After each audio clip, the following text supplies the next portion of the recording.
On this episode of the DTVC podcast, Freddie Young from Full Moon Reviews is back, and we are looking at the Minion, a Dolph Lundgren film from the late 90s, so stay tuned for that. The way the episode breaks down, I'd say like the first 15 minutes or so, we just sort of chat about the New York Knicks. We didn't know that they were winning the championship between when we recorded and when I'm putting this episode up, so we were talking about kind of the chaos around Madison Square Garden for Game 3. So that's like the first 15 minutes, and then we get into a conversation about the movie industry and sort of how, what movies have done well in the theater this year, what ones have underperformed, and kind of what we see coming later in the year. And so that's kind of like that, the hour and a half after that. And then we finish with the Minion. So similar to the TC 2000 episode, where we start the episode talking about what's going on in the theater this year and, what movies have done well, what ones haven't, and what we think is going to happen. And then we finish by talking about the episode. So, so keep an eye out for that. But that's kind of the breakdown of how the episode is going to go. The next week, we're gonna try to have Ty on. We're gonna be talking about Clear Cut and the third of the LaPierre films, the Alain Delabie movies. So that's the plan for next week. So, as I said a few weeks ago, the episode that was supposed to be this week, that would have been Ty's episode, I accidentally deleted it. So we've got to re-record that one at some point. But we're scheduled to record next week, so I should be able to get that episode recorded and in the can in time for next week's post. If not, I have got an episode in the can with Rich Pierce, screenwriter Rich Pierce, who from Sector 4 Extraction. We talked about Expect to Die. It's a little Jalal Merhi there. So if we're not able to record with Ty in time, that'll be Rich Pierce will be next week. Otherwise, in 2 weeks' time, on the 30th, we'll get Rich Pierce's episode up. And that was another really fun conversation there as well. And in terms of DTVC Extra, I'm kind of gathering thoughts about a Mortal Kombat episode. One of the things I realized, though, when I was thinking about it, because I was like, I could do a Mortal Kombat episode, I could do a Mandalorian episode, and then I was also thinking, I could do a Supergirl Superman episode, because I didn't really talk about Superman. Well, I did talk about, we had Freddie on to talk about Superman last year. But I'm realizing that I'm a little late on these, right? If I start talking about Mortal Kombat now, the movie's been out for a while and you can't even see it in the theater anymore. So I don't know if it's worth it to still talk about it or not. I don't know. Maybe I should wait till it comes out on streaming. So I don't know. I'll kind of, think about that. I'll give that a thought and see. But, for right now, there's no plans for a DTVC Extra. In terms of DTVC Extra, I don't usually do any social media for those. So if you're looking to listen for those or keep an eye out for those, you have to be subscribed to the podcast on whatever podcatcher you use. And then you'll just kind of, open up your phone and you'll see, there's a new episode, DTVC Extra. So I don't usually do a lot of social media or anything like that for those. I just sort of post them and have them up there. But yeah, maybe in the coming weeks we will do the Mortal Kombat one, as I have a think about it and see if it's worth still doing, despite the fact that the movie is no longer in theaters. So yeah, we'll kind of keep an eye on that. Then in terms of me guesting on other podcasts, Deep Blue Sea, the podcast, had me on to talk about Boa versus Python, which, if you're not aware, it was the very first movie we reviewed on the site back in May of 2007. So that means next May it'll be 20 years since we started the podcast. But Jay mentioned a list of movies there. I guess they're doing a reptile theme this year, and I was like, Boa versus Python. What do you think of that? And it showed up on Tubi, so we watched it. So yeah, I don't know if next year for our 20th anniversary, if I'll do maybe a special review of that or something. But it was fun to chat about it again, watch it again, chat about it again. That movie's always a fun time. So I didn't realize it's also the fourth of 4 movies. I think there's 2 Boa movies and a Python movie, and then this is supposed to be I had no idea, but anyway, so it's part of that, part of a whole series of movies there. So, but anyway, yeah, you can check that out. You should be following the Deep Blue Sea pod, and you can see that episode there. And then PM Entertainment Podcast. John posted the episode of Angels in the City that I did with him and with Mo, and that one was a ton of fun to talk about. So check that one out as well. You should be subscribed to the PM Entertainment Podcast as well, so you can check that one out too. And then in terms of the site, this past week we did The Driver, a Wick Keo Sayananda movie with Mark Dacascos. So we're getting closer to getting Mark Dacascos to the 30 Club. He's at 27 movies now. This coming weekend, I think we're going to do Under Fire, a movie with Mason Gooding and Dylan Sprouse that Ty and I covered on a podcast episode in the past. So that movie, I've watched it I've got the screen caps grabbed, so it should be an easy deal for me to do. So that's why I've got that one scheduled to go this weekend, and we should have it on time. I know I've been a little late on the reviews. I've been kind of late Sundays lately, but hopefully we'll get it up a little bit earlier this weekend. But keep an eye out for that one. Yeah, I think that is everything. I think we're closing in on a quick cold open here, except that I would be remiss if I didn't mention my novels, Mark and Sales, which you can pick up on Kindle Unlimited, and in paperback. Also, Bainbridge. I don't know, spotlighted, is that the term? I made a post about Bainbridge on Blue Sky over the weekend because there's a trend going around on Blue Sky called Back Catalog Saturday, where you talk about older books that you did. And so I posted Bainbridge on there as people were interested in that. So, Bainbridge, that's my short action novel. I'll put the link in the podcast description here. Follows John Bainbridge, who is a detective in LA in the 90s. And, he's a cop on the edge, and he's uncovering a conspiracy that goes all the way to the top. And so, yeah, who's going to stop John Bainbridge, right? It's a very short read. Compared to my other books, I think it's like 28,000 words, which for my novels, that's like a chapter for me. Like one chapter is 28,000 words. The whole book is that size. So so if you're looking to get into my books, and maybe my novels are a little bit dicier, you're kind of like, I don't know if I've got the commitment to do one of Matt's novels.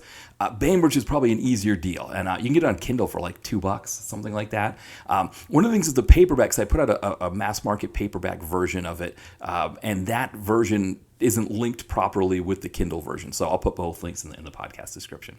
All right, why don't we have John Cross from Miscellaneous Plumbing Fixtures playing our theme song, and then we come back. Freddie Young from Full Moon Reviews is on, and we're going to be talking first about the movie industry and how movies have been going this year, and then we'll be talking about the Dolph Lundgren film, The Minion.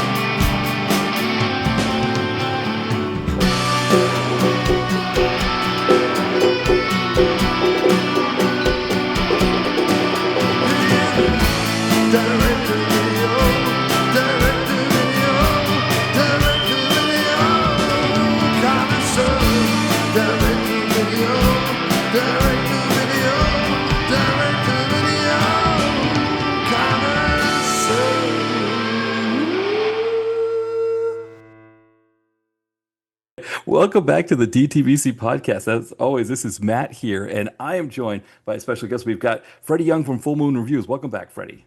It's good to be back. How are you doing? Good, good. How are you? I know it was a crazy 24 hours in New York City. Uh, yeah. Yeah. Not a good night. Not a good No. night. There was a lot of ref shenanigans. I will blame the refs on this one. Yeah. I don't know what's going on with their calls. I was yelling at the screen the whole time. I was just like really pissed off. Yeah. The Yep. mood today in the city hasn't been that happy. Yeah, I guess it seems like with basketball, it they haven't done a good job of legislating out flopping, and it is weird with Wembanyama where he is like 7'6", 7'7", and even he does the flopping, and it's just kind of like like at some point when you're 6 foot, you're 7'6", like do you need to flop or can you just like jump over everybody and shoot over everybody? It was just also like a lot of pushing, and it was just like Yeah, not being called, and I was like that's a foul. yeah, And it was like the referee was like very like Spurs sided. I'm like, what's going on here? Like, is this like a rig because they don't want them to sweep the whole series? Is that what's going on? Or I don't know. I just felt like there was something more that meets the eye there. Because it yeah. was just like it was very one sided to me. It always seems to go that way, and I think the game that the Spurs were supposed to win was game two, and Wembanyama threw the ball away and all that other stuff happened. They were supposed to win game two, and yeah, in the NBA, the only time a team goes up 3-0 in the finals, it's like when the Celtics were playing the Mavs a couple of years ago and they were just so much better than the Mavs. I Hmm. mean, were the Hmm. Mavs like the 5 seed or something like that? And and even then, I think they wanted to try to give that game to the Mavs. I think they wanted them to have game three, and Luka Doncic fouled out and was doing. It was almost like they the Celtics won that in spite of the refs, and it's a rare thing. It's one of the sad things about basketball is that they sort of control the game that way to try to keep it, because they want a longer series or something like that. Yeah, that's how I feel. Like they're trying to extend it. I guess maybe for the Yeah. ratings or money. I the whole Trump thing didn't help. No, no. It was a big distraction. The area around the Madison Square Garden was blocked off with a wall. Right. It was not a good night No. overall. Yeah, and for people listening who don't understand what that means when Madison Square Garden is blocked off, Madison Square Garden is on top of the busiest train station in America. Yes, 600, I think it's like 660,000 people I read go in and out of Penn Station every day. I believe it. Yeah, Yeah, because you've got New Jersey Transit and the Long Island Railroad bus, Amtrak all go through Amtrak. there. Yeah. Plus, subway lines that go, like the Hmm. 1, 2, and 3 that go back, down to Brooklyn and up to the Bronx. AC&E. ACD, yeah, yeah. And so it's when you block that off. I was so on Sunday. I went to Brooklyn to see, or to Coney Island to see this Maine soccer team, Hearts of Pine Place. And my friends were going, so I met them there.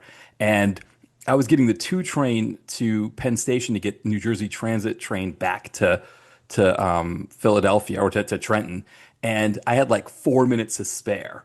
And it's like the idea that there's no way I would have made it if they had to block out. And I don't even know how that would have worked with the 2 train getting into Penn Station, where it's like right around the corner is, I don't know if they would have been blocking that off too. I don't know how any of that worked. It was a big mess because they had like this whole big gate around the whole area, so Yeah. you couldn't walk between, I believe, Sixth Avenue and Eighth Avenue between 30th and 35th Street.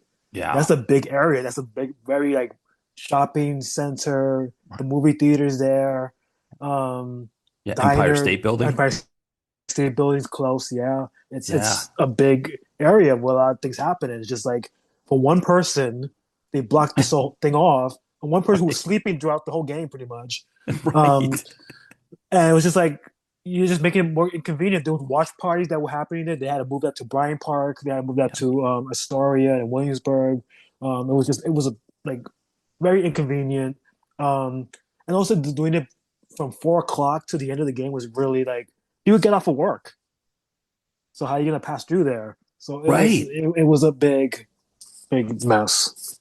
Yeah, I was reading on Reddit that a lot of, office workers, their jobs were letting them leave at like 3:30 because I guess 4 o'clock Yeah, was the cutoff. yeah. But, not everybody has that luxury. And, the other thing too is a lot of times with office work, it's like, there's like one more email or something like that too. It's like, you try to get out of there. But yeah, when I read about it, I couldn't believe it. It was just like, and again, it was just because Trump wanted to go to the game. And I do feel like there's a certain point. I know, like Biden will go to games here in Philadelphia, but the only thing is that the Philadelphia teams all play in an area in the southern part of the city that is not like it's got a subway line that goes back and forth, but it's all the way, it's the very last train on the subway line.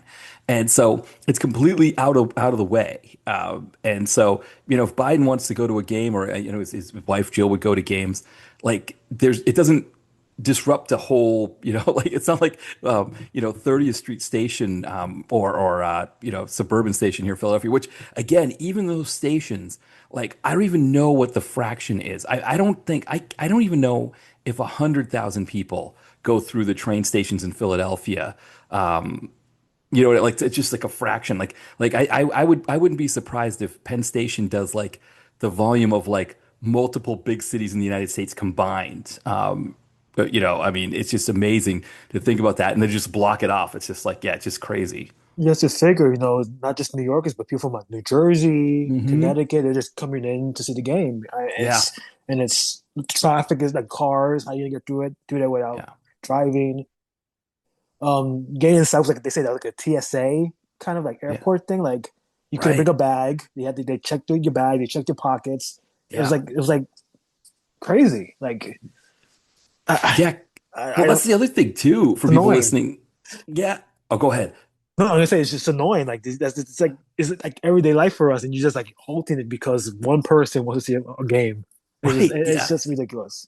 No, it's crazy. And On a another thing, Monday night, no less. right, on a Monday during rush hour. And another thing for people that don't, because most arenas in the United States don't let people bring backpacks in, but Madison Square Garden does, in Yeah, part because a lot of people are coming right from work to go to work. games. Yep. Yeah, and so, but also, like, yeah, they were saying like if you had a backpack, you had to show that you had an active Amtrak or New Jersey Transit ticket Right. to go through there. That's the only way you could go through with a backpack, and then it would be searched. Otherwise, you couldn't go through with a backpack even, which is just, yeah. I mean, I don't know how often, I mean, I'm not usually, but I guess yeah, if I was taking Amtrak or something, I don't know. Yeah, it's yeah, what a mess. Yeah. I'm just hoping he's stays away for the rest Right, of exactly. the Well, I finals. think how bad he got booed on, Uh, you know, I don't know what made him think he wasn't going to get booed that bad. And again, I think knowing the kind of disruption that it was, I think that was that was obviously a big part of the booze was just that it's Trump, but I think also the disruption. I feel like like if Mamdani had created a similar disruption, and obviously Mamdani didn't. He paid for his own ticket and he was like mhm. standing room only, and there was none of that. But I think even if Mamdani had created that kind of he still would have gotten booze from that that kind of disruption. Yeah. But he's like one of us, so he was like, Yeah. I'm just gonna pay a ticket and stay with the people. Right, right, exactly. He's just hanging out, standing room only. He just got in the door and that was Yeah. it. Yeah, Yeah, it was just thing, the whole vibe was off last night. Mainly because of him, but then the ref thing, which is like, okay, well, yeah, there's something up here. And I can say the Spurs are a good team; they're a very good team, but it's just like you could tell it was one sided. Like there was yeah, calls being made that should not have been called. yeah. And I think the scary thing is that if they try to keep doing this, which I don't see them doing it as much in the next game, but you never know. It's the NBA Yeah. when it comes to that kind of thing. But the scary thing is if this game goes to game six, I believe Mm. there's a World Cup match the same time as game six would be in New York City. Yeah. Yeah. That's and they're having issues selling tickets to the World Cup Right. Yeah. because of the NBA. So it's Plus, I think because the whole ice thing. Also, I think Yeah. that's hurt it too. So yeah, it's weird. Um, Yeah. but I haven't watched basketball this hard in a long time. So at least I have that. Right. Yes. Yeah. I mean, I was, I was rooting for the Knicks. I was rooting for them last year too. I mean, even when they played my Celtics and beat them, like obviously I was still kind of rooting for my Celtics to win against the Knicks last year, but also the coach of the Celtics plays such a bad brand of basketball where all the Celtics do is just shoot a bunch of 3-pointers and it's bad to watch. So there is kind of a part of me, and I think for a lot of Celtic for I don't it's definitely a non-zero amount of Celtics fans who feel the same way where it's like you root for the Celtics, but if they lose playing that kind of basketball, it's almost better for basketball as a whole that like, it doesn't work. And this year they got beat even before the Knicks. They got beat by the Sixers. And when the Sixers got completely housed by the Knicks in the next round, it just showed again that like the Sixers weren't that good. It's the Celtics brand of basketball that cost them the game. And it's almost like, yeah, I'd rather see them, go. But I think, yeah, with the Knicks, I think for the NBA in particular, but also for Knicks fans because it's been so long. Hmm. There were a lot of tough years during the Jordan era for a lot of Yeah, different yeah, fandoms, but the Knicks in particular. yeah. It was bad. Like Ewing struggling to get that ring, but he never got it. Right. Um, Yeah. I think they said like '94 was like the last time like they had made it to like the finals that hard. I was like, oh my God, like, that was been that long. Well, because the But '98 team or '99 team, 19, yeah. they were like an eighth seed that just sort of broke through during that strike season, and Hmm. they kind of, with the Larry Johnson 4-point play, I think was that year. Was that? Yeah, I think Yeah. so. Yeah, Yeah. yeah. Yeah, Yeah, so it's been a long time. Let's say yeah, it's been a very long time. yeah. So So everybody's excited. The fans are coming, like the fake fans are coming out. Oh yeah, who's been the next fan? Like okay, sure, whatever. Um, right. but we're glad to have you. Yes. But it's but it's been exciting. But yeah, yesterday was just a mess, and I'm just hoping like it goes smooth from here. Yeah. I'm hoping for 5-5. Let's just end it at game 5, and we Yes, can you got move to do on. it. Yeah, yeah. 'Cause you don't want to come back to New York during that same day. That's the World Cup game. Yeah, you Yeah. want to get it over with. And I think too for basketball, basketball needed this too because they're just basketball is all about like the stars and like the Hmm. big names. And it had been a while, like I guess Golden State in 2022 because they get famous fans at their games. That might have been the last time that a team like that, like LeBron in LA, they hadn't won since 2020, and that was in the bubble, so they didn't even have that kind of buzz. But that Knicks, where it's like, you get I think other than LA, I think or other than the Lakers, I should say, because I think it's more than the Lakers and the Clippers. But other than that, there's no other team that gets the kind of stars that the Knicks get at the games. Yeah, it's very star-studded. Timothy Chalamet there. It's like Lee, Right. obviously. Yeah. SVU. It's like Yes. the pedophile in the Bucks seat. Just go get him. But Right. but Exactly. that didn't happen. Um, Right. but yeah, Ben Stiller was there. Yeah, it was a lot of people there. Yeah. I think the one Knicks game I went to was in was it 2024, I think, or 20 something like yeah, it was like what happened was it was right when they'd gotten Jalen Brunson. Hmm. So he hadn't quite taken off yet. And they were playing the Jazz, and the Jazz were no good. So I was able to get a cheap ticket. Like it was like, well, I mean, cheap by Knicks standards. It was like $80 or something like that. Not And bad. but then like Brunson took off like within between the time that I bought the ticket and went to the game, Hmm. and you could see that kind of buzz growing there. That like, oh man, that the Knicks got something here, and so yeah, so it's kind of nice to see it sort of come to fruition like that. Yeah, it was that him and the Halliburton feud that was really big like Yes, a couple of years yeah, ago, and then yeah, I think that's what the most exciting part is. That these teams are pretty young.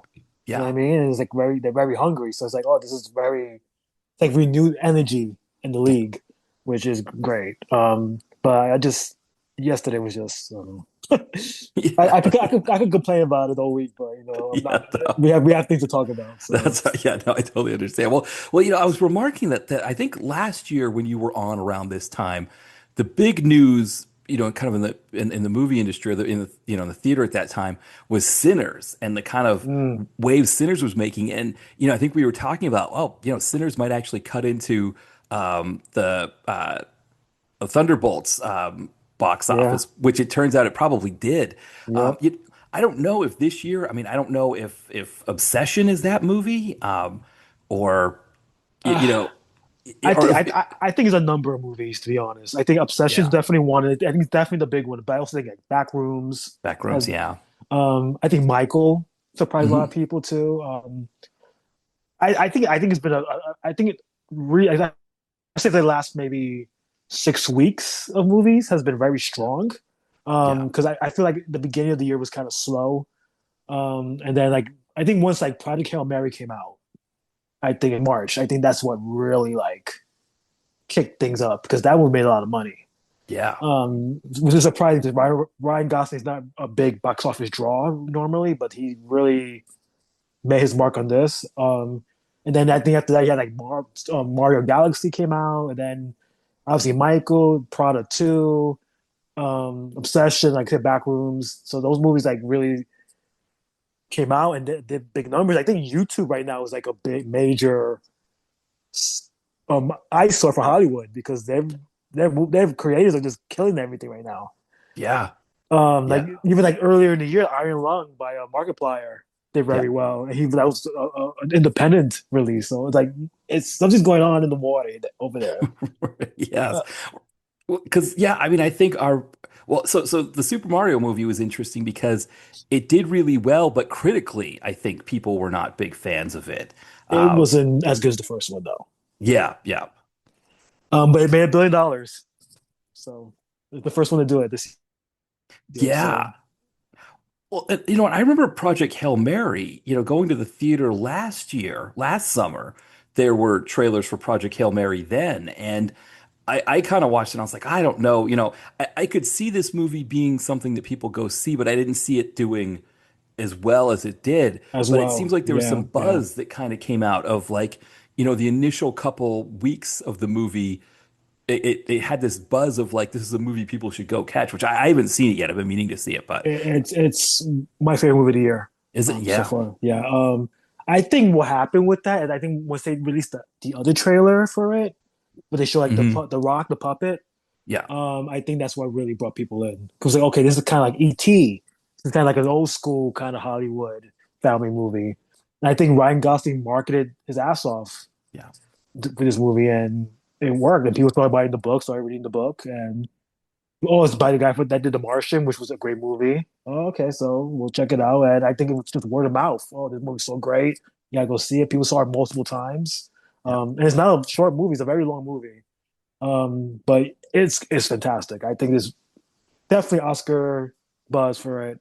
Hopefully, it's not too early for that to happen. But amazing movie. You should definitely see it when it hits Prime because that's an Amazon movie. Oh, okay. Yeah. So it's yeah, definitely worth the 2.5 hours it is. Yeah. And, you know, Michael's another one that I think people were like, you know, so yeah, it's interesting. Project Hail Mary kind of came out of nowhere, or I don't know if it came out of nowhere, but it was like, yeah, you know, it sort of developed this puzzle, like you said, that had that second trailer.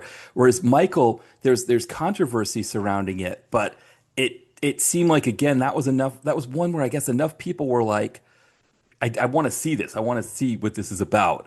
And I guess I was trying to remember. It came out on a weekend where there weren't a lot of other things out. I don't think either, right? And so it kind of was the movie for that weekend. Yeah, it came out right before. It was the weekend before Prada 2, Right. Okay. so it had that weekend pretty much to itself. But I knew the moment that was announced that was gonna be like a big hit because like Yeah. Michael Jackson's so huge everywhere. And I think people were just tired of the controversy, just wanted to celebrate the music. Yeah. And his music's still great to this day, no matter what you think of him. Um, and they're teasing at part two.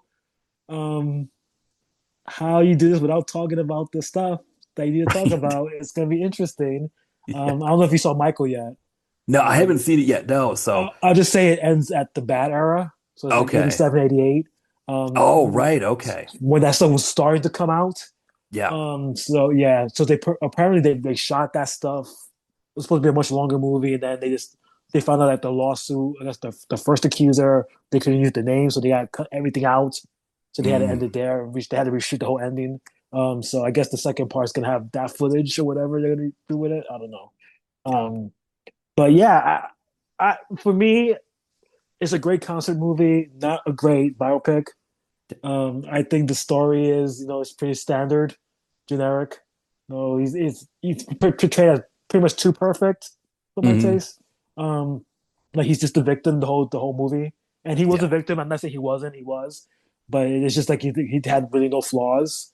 Right. Even though they do tease stuff where there's a lot of moments where he's in scenes with children. He's very obsessed with Peter Pan, Hmm.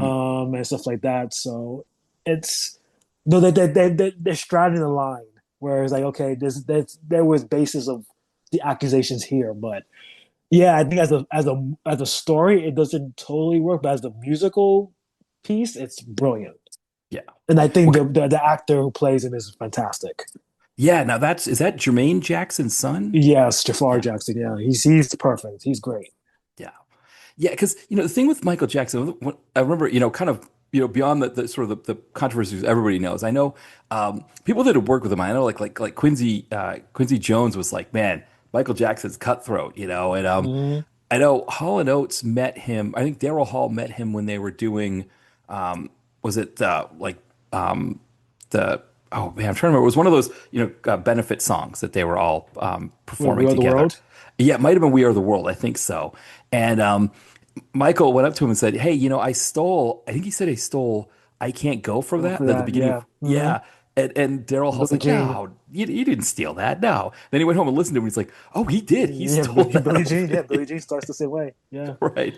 And I want to say, I don't remember this for a fact. So maybe I shouldn't say this on the podcast, but I thought Prince had kind of like tried to keep stuff from Michael Jackson, like when he was performing and stuff, like because he had a sense that Michael Jackson would steal it, and so I know they had a rivalry anyway. Yeah, yeah. They did not like each other all that much, I don't think. Yeah.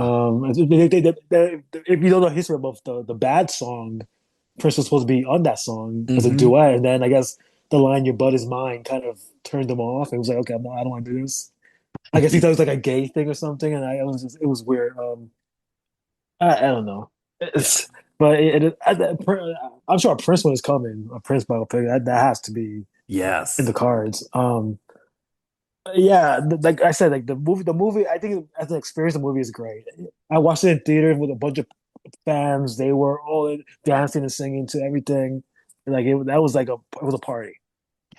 And I think that's why, and I think that's why he's done so well because like everyone knows the music, everyone knows this pretty much the story. It's just an easy watch. Yeah. Yeah, and I think, we could probably do that for, probably, think of like the four or five biggest artists in the 80s. You could probably do a movie about them, like Prince, like you were talking about with Prince, if we, Madonna. Madonna, exactly. I think Whitney Houston, you could Mm, do. they already did one with her, so Oh, that's right. Yeah. Because I yeah. think the music, is just so big for them. George Michael would be good. George Michael, I was going to say, yeah, because he's probably the fifth out of that group. Yeah. Yeah, it's funny. My wife found this thing online because people, young people who kind of discover artists, they talk about how they think they're underrated, and somebody had said that George Michael was underrated, and I was like, no, if you grew up in the '80s, remember Faith. George Michael was not underrated. He was very much rated. He was like, it's like you just go to the first paragraph on his Wikipedia page and you just see how many albums he sold and how big a deal he was. Yeah, but I feel like now he's not as talked about as other people. But yeah, on our day, yeah, he was like a big star. Yeah. So, I feel like people know like Careless Whisper. Yeah. That's like probably his biggest hit.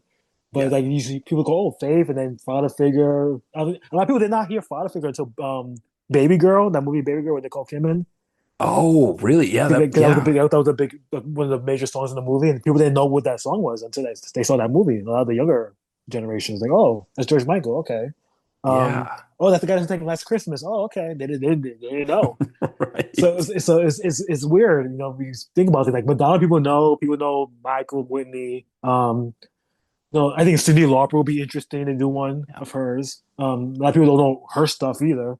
Yeah. It's just the generation gap is really weird when it comes to like that older music. Like people know Bee Gees more than they do like Cyndi Lauper. It's very weird. Um, Yeah.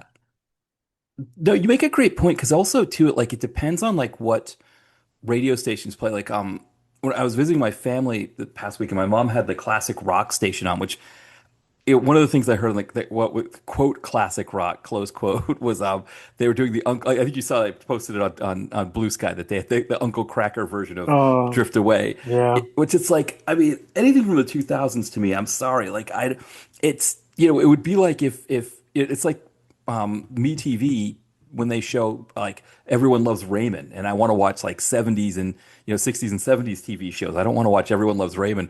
Hearing 2000 songs on the classic rock station doesn't work anyway. But it does seem like what they play a lot is Michael Jackson stuff. Maybe some Prince and Madonna. I mean, the other thing too with Prince is that when he passed away, I think he kind of put it in his will that he wanted, for his kids to have the kind of the maximum money from his estate, so that it was sort of like his songs were not available on anything until he passed away, and now they're like everywhere. yeah. And I Stranger think, Things, yeah, it was a big. The idea of Stranger Things had Purple Rain and I think When Doves Cry. I think they both songs. I was surprised that was even in the Stranger Things. Like, well, how did they get that money? right, right, And then yeah, Purple Rain like shot up on streaming, like it was like a big hit that came yeah, out. yeah, and like I mean, you see commercials that use "Let's Go Crazy" now. Yeah. Yeah, I remember. Well, it's funny. Like if you watch, like, was it Jay and Silent Bob?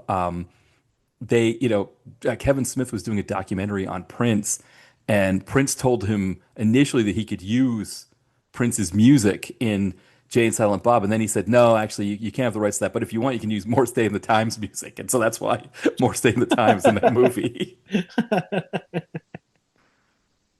Oh, Prince. Yeah, right. I know exactly. It's like it's crazy because it's like I mean I can't even think like Prince is one of those ones that it's like kind of just like you said with like Michael Jackson where it's like or like Madonna where it's like you could think of like 20 or 30 songs Hmm. just off the it's like you could go on for a good amount of time naming and probably not even think of every song you like by them. And there aren't that many artists like that. Like I was, watching Get Back, the Beatles documentary recently, and it's Oh, like, the Beatles are one of those where it's like, oh, I don't think I could name all the songs I like by them. Like just I couldn't think of them all off the top of my head. But yeah, yeah. like Prince, it's like, he just had so many albums too, where it's just like, you just put it on and just play it, and every song on there is good. That's what I'm saying. Like a movie would be like a party. Yeah, yeah, yeah. It's crazy, and I'm sure they'll do it. I mean, now that he's passed away, I guess it'll be easier to do it. I'm sure his estate will be like, yeah, let's get some money out of this. Yeah. Oh, there's the alarm. Um, but yeah, I wasn't surprised how successful that movie was, Michael. I'm surprised it hasn't hit 1 billion yet, to be honest. Considering I think it just came out in Japan, which is Yeah. weird.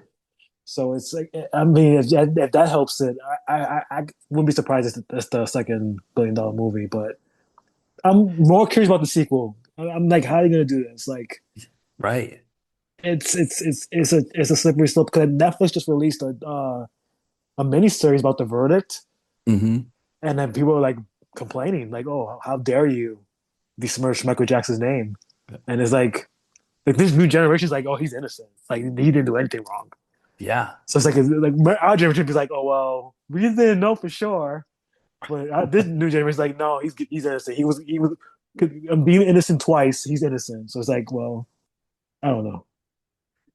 Yeah, it was like I think for younger people too, they don't remember kind of the downfall of Michael Jackson. No, yeah, 'Cause I think you had the album was I think it was it Remember the Time or Dangerous was the album. Uh, dangerous, yeah. yeah.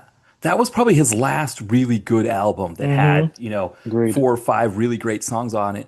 And then, he kind of goes through that period where he married Lisa Marie Presley. He put out like the greatest hits album, but like Mm-hmm. it was just a lot of these weird experiences that he was, he'd have these weird moments when he was in public and everything. And like people stopped playing his music. Like his stuff wasn't getting played that much on the radio or anything like that. And then when he passed away in it was '09, right? I think. Yeah, oh nine, yeah. Yeah, then everybody kind of went back and were like I remember with his music in the 2000s, it you wouldn't hear it on the radio or MTV or anything like that, but it would be like, someone who would just be like, "Hey, have you ever listened to Dirty Diana and like Slash's guitar and stuff like that?" And someone would just like play it and you'd hear it, or like, "Oh, you ever listen to like, Pretty Young Things or Off the Wall or something like that." Like it was like a Mm-hmm. song that somebody hadn't heard in a while and they'd play it for you. That was kind of how it would be. Or someone I'd just be like in the mood, be like, "I want to hear some Michael Jackson. I'm just gonna play, some songs." Whereas like now, radio stations play his stuff again and that kind of thing. Yeah, I think that kind of shed light on how talented he was. No, it was Yeah. no because during the 2000s he was making jokes and the scary movie was doing like we saw Right. him SNL, Matt TV, stuff like that. So he was just like a joke. Yeah. Like plastic surgery, the bleaching of the skin, blanket, we bring the kid outside the window. Yes. Um, yeah, and the album that he came out with, Invincible, did not do well when it came out. Which is not that bad of an album.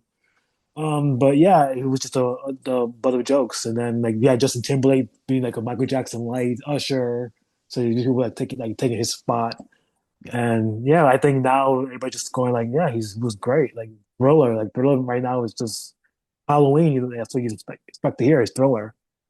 So it's weird like the generations how they see him. Because us living through it was just like a wild ride, and like I would like to believe he was innocent of that stuff. I like to think he did that, but I don't know. And he can't tell his side of the story because he's no longer here.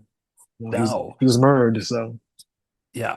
Well, and that's the thing too, right? Is that, in the early '80s when he was doing was it a Pepsi commercial that he got burned? Mm-hmm. Mm-hmm. And That's in the movie. it's in the movie when that, yeah. Yeah. And I mean that he never really recovered fully from that, Yeah. and he dealt with a lot of pain. I think the other thing too is that, and I guess I don't know, I don't really know necessarily like now, think of like Taylor Swift or whoever's big nowadays, but back then, even somebody as big as he was, he really didn't have like, especially in the thriller period, he didn't really have access to his own time that way. There was his time was completely mapped out for him. This is what you're doing at all these times, and everything is you're expected to be everywhere all the time, and it can be really exhausting. And so I think for him it was like he never really had a chance to recover from that injury because the world wanted so much out of him at that time that he just had to be everywhere,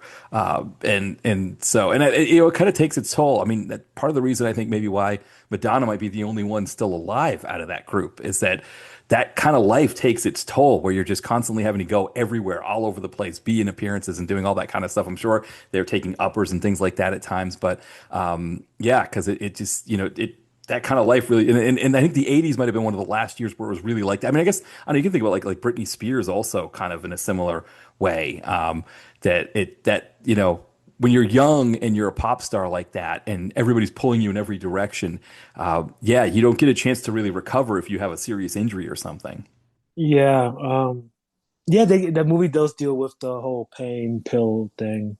Um, that I guess he never recovered from, unfortunately. And then his dad too, Yeah, kind of forced him to do that reunion tour with his brothers. Where after that, he didn't really have time to really like be his own guy. He was Michael Jackson 24/7, the pop star. He was never like Michael Jackson, just a regular guy who just wanted to be a kid. No, yeah, he never had childhood. He just wanted to be a kid.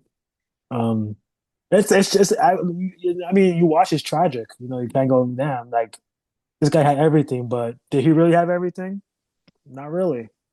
So it's an interesting watch. I like, obviously he's portrayed as the victim of the story, but there's things behind the scenes that he had to go like, I don't think he was this perfect. Right? I'm yeah, sure he did his own, like he probably did play politics with the music industry. He probably did stuff to other people. yeah. Obviously to stay on top you have to. Um, so like, I mean, that's why I was like not the biggest fan of the movie, but I love the music. I thought the soundtrack was fantastic, and I'm kind of glad it made money. Like Lionsgate really needed this one because Yes, Lionsgate is struggling with a lot of things. Like they have that in probably Hunger Games, really, and The Housemaid did very well for them too. So yeah. it's they needed that win.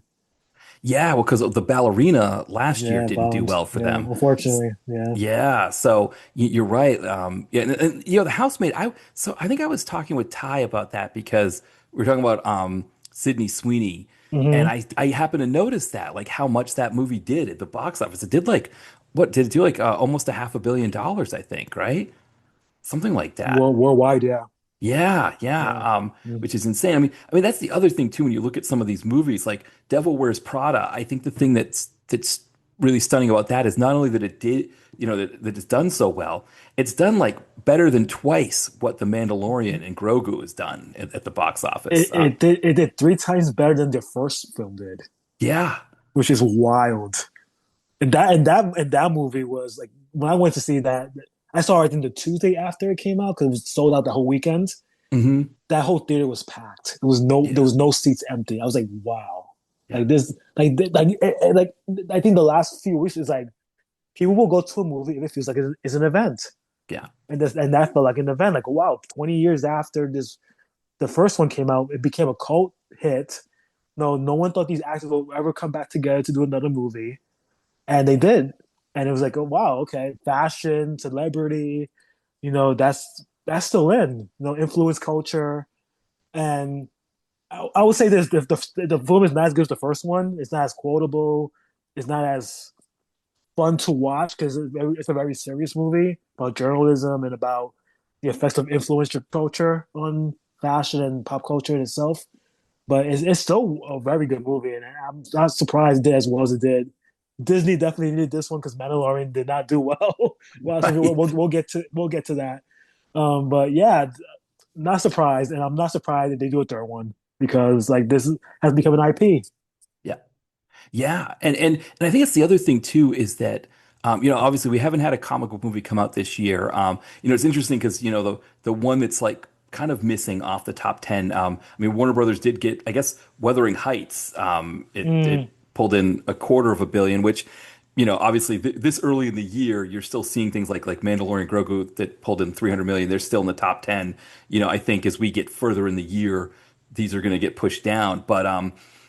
Warner Brothers, obviously the Mortal Kombat movie uh, didn't do so great. So they've got all their eggs kind of in Supergirl, which is coming yikes! out in a couple weeks from now.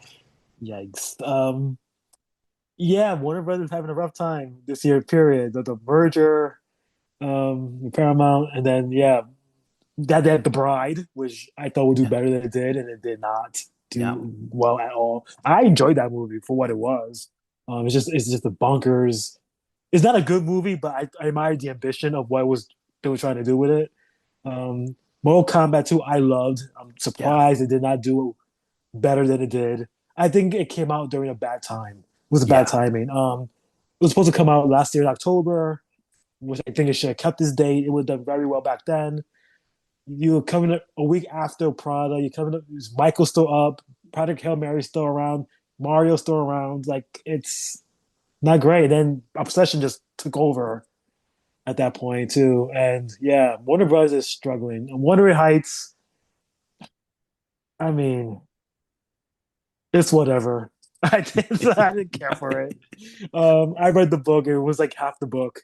yeah. And it's like watching two unlikable people fall in love. Right, Like, right. do I really care? No. But Jacob Elordi, I God bless him. He's milking his career. He's doing very well for himself. And he was very good in the movie. Margot Robbie also was very good. I just don't care for the characters. Um, yeah, they're Supergirl. I don't know how that's gonna do. I really don't. Yeah, I don't know. I think it's going to be interesting too because I think part of me was thinking that Mandalorian Grogu might be a bit of a harbinger of how Supergirl might do. That, if Mandalorian Grogu did really well, then it would be kind of a sign that like really, that the big fandoms are the ones that are going to drive it this year. And I mean, you could kind of tell from the first weekend. It was like, I mean, usually, yeah, if a movie does 100 million in the first weekend, you think, okay, it's doing, or 160 million, whatever it was. But it's like you kind of know now that like you usually don't do as well as the first week. And so if you only do like 160 million that first week, it's going to keep ticking down after each week. And yeah, it never came back. And yeah, I do wonder because I don't know what Supergirl's going to sell beyond, for comic book other than for comic book fans. my issue is in a really bad spot release date wise because the Yeah. week before is Toy Story 5. Right. And Yeah. that's gonna blow up because people are gonna watch Toy Story 5. And then the week after that is Minions versus Monsters. Yeah. So two kid-friendly films are bookmarking this one movie. I don't think it's gonna do very well. And unfortunately I feel like Supergirl isn't as popular as Superman.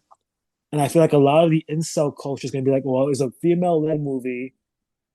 Um, and no one's gonna care for it. And the trailers, I feel like the trailer is about her. It's about her finding her dog, Yeah. Crypto, and I'm like, is that really enough for a movie? Like, is that really what people want to see? I, I mean, I hope Yeah. it does well. I feel it's gonna be like that Mandalorian territory where it's like big opening weekend, but it's just gonna drop. Yeah. Yeah. I can see it too. And I think your point about Toy Story 5, I think Devil Wears Prada 2 is probably a sign of how well Toy Story 5 is going to do because I think Hmm. there's a little bit of an overlap in that audience because they were kids when they saw Toy Story. They were, really young and they saw Toy Story in the theater. And then when they were, college age, they saw Devil Wears Prada.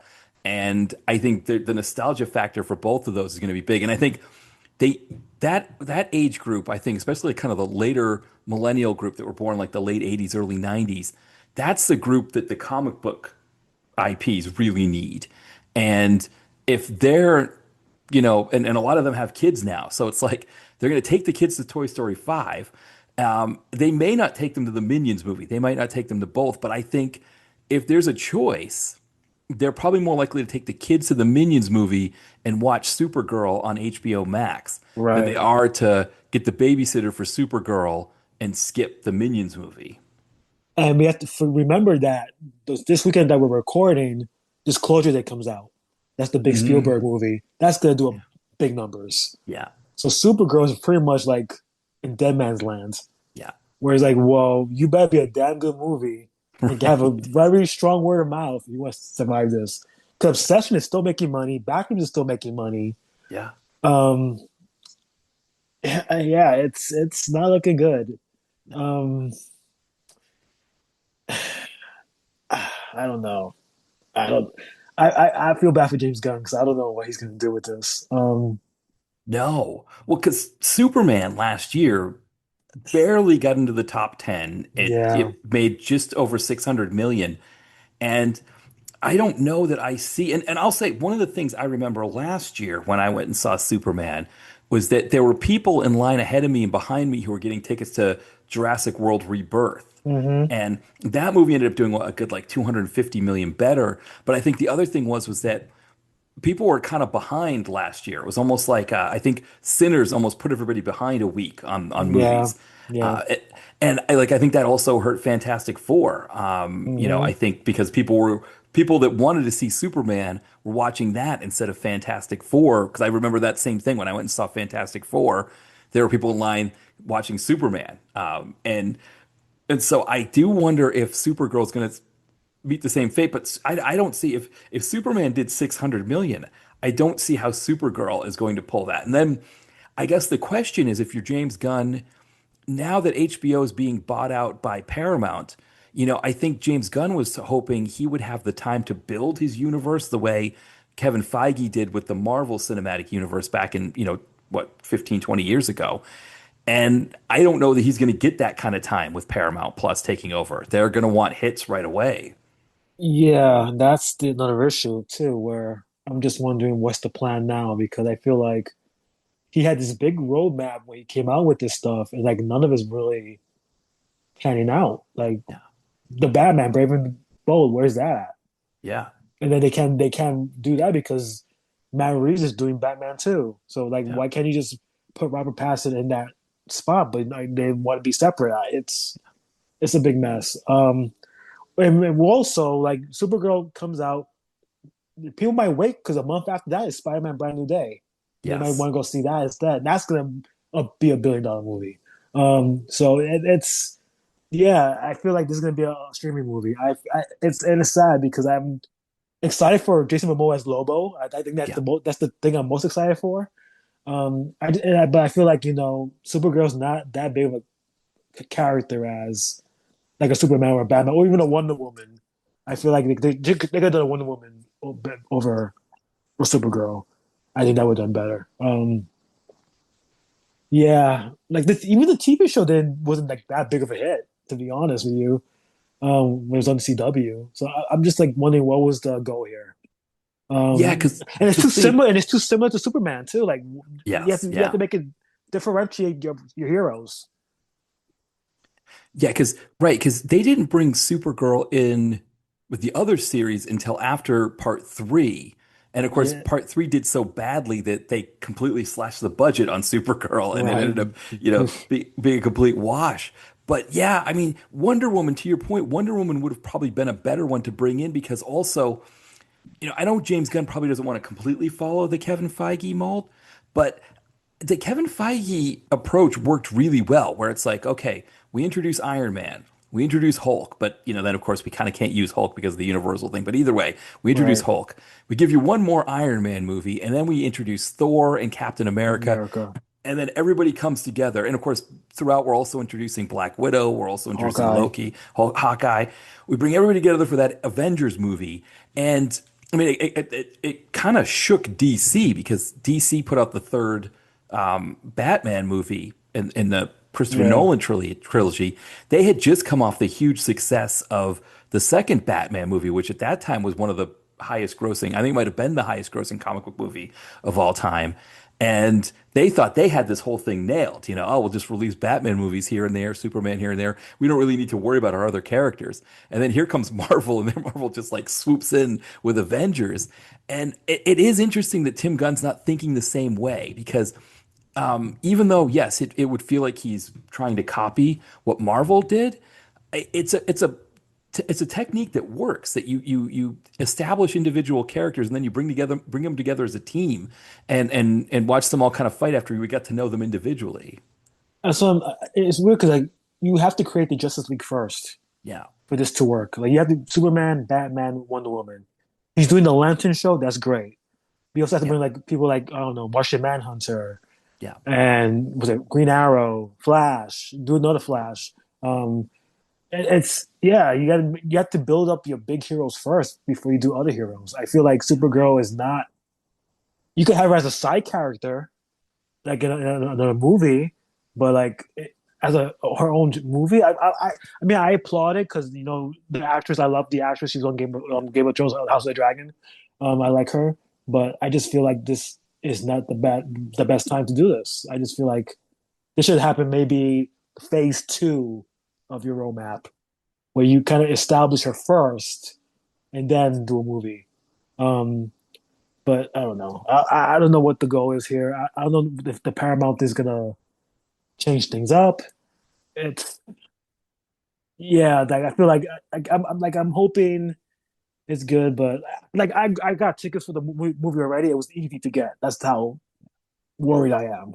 Like Yeah. like very good seats. Like the seats I usually get. Like oh my god, this is not good. Yeah. Um, so I'm worried. Yeah. No, I agree with you there. And I think the other thing is that thinking about Kevin Feige with Marvel. I mean, you think of like Captain America: First Avenger. That didn't do that well in the theater either. I think it kind of today it's still kind of in like the lower grossing Marvel Cinematic Universe movies. Yeah. But what it did was it established this buzz, like especially amongst younger fans who I remember being on Tumblr at that time, that you had like this group of kids that were born like in the early 90s who just like loved, like they love that image of the GI who just come back from World War II and is kissing the woman in, Mm. in the city and all of that. Like that was their aesthetic. They love that kind of thing. And Kevin Feige just made Captain America completely based off of that aesthetic.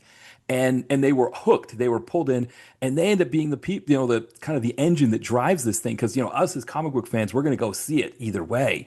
But these kids were like these were kids who didn't read comic books. They didn't even know these characters from comic books. They just kind of understood them in the zeitgeist, and they were the fans that drove this thing.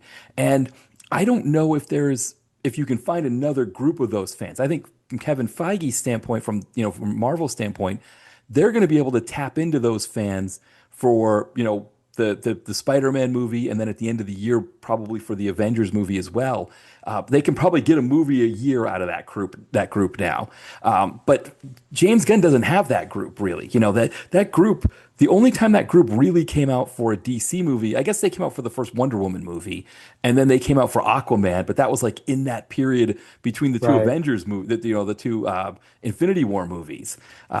He needed to kind of win over a new group, and maybe he could do it. Like it's possible that this movie doesn't do well in the box office, but it creates the kind of buzz that Captain America: First Avenger did. But again, like we're talking about, if Paramount takes over and they need money, and it looks like they're going to need money because they're trying to build data centers for OpenAI, and OpenAI is not making any kind of money to be able to pay for those data centers, and so they're either going to need a spin-off Paramount, which or spin-off Warner, which they may, Netflix may end up being able to get it cheap from them, and then who knows what Netflix will do with this kind of thing. But I think James Gunn was hoping he could build something, and I don't know that he's going to have the ability to build something. I think he's going to need hits and need hits now. And I just forgot that the same week as Supergirl comes out, the last Jackass movie is out. So Oh yeah, yikes. yeah. Well, yeah, it's done. It's done. let's call it. It's done. Yeah, right. Because you like you talked about, there's that sort of that incel crowd that's not going to like a woman Right. superhero. And you think about the women-led superhero movies that did really well. The first Wonder Woman, definitely right there. I mean, that made almost 900 million, I think, at the box. I mean, it was a huge event. And then, the first Captain Marvel, but see Marvel. again, that first Captain Marvel, I think, maybe it probably still does about as well as the Wonder Woman movie on its own. But I think again, there's some fool's gold there because that movie came out in between the two Yeah. Infinity Game movies, and so yeah, it's interesting thinking about like you can have these women-led movies that do really well. Like Barbie, obviously, is a great example of one that Hmm. works, and it's just a matter of making sure you find the audience for those movies. And so if you feel like you're going to try to get comic book fans that are kind of in that incel type crowd, trying to win them over with Supergirl isn't going to work, right? You've got to find the right market. I don't even know, like with the trailers.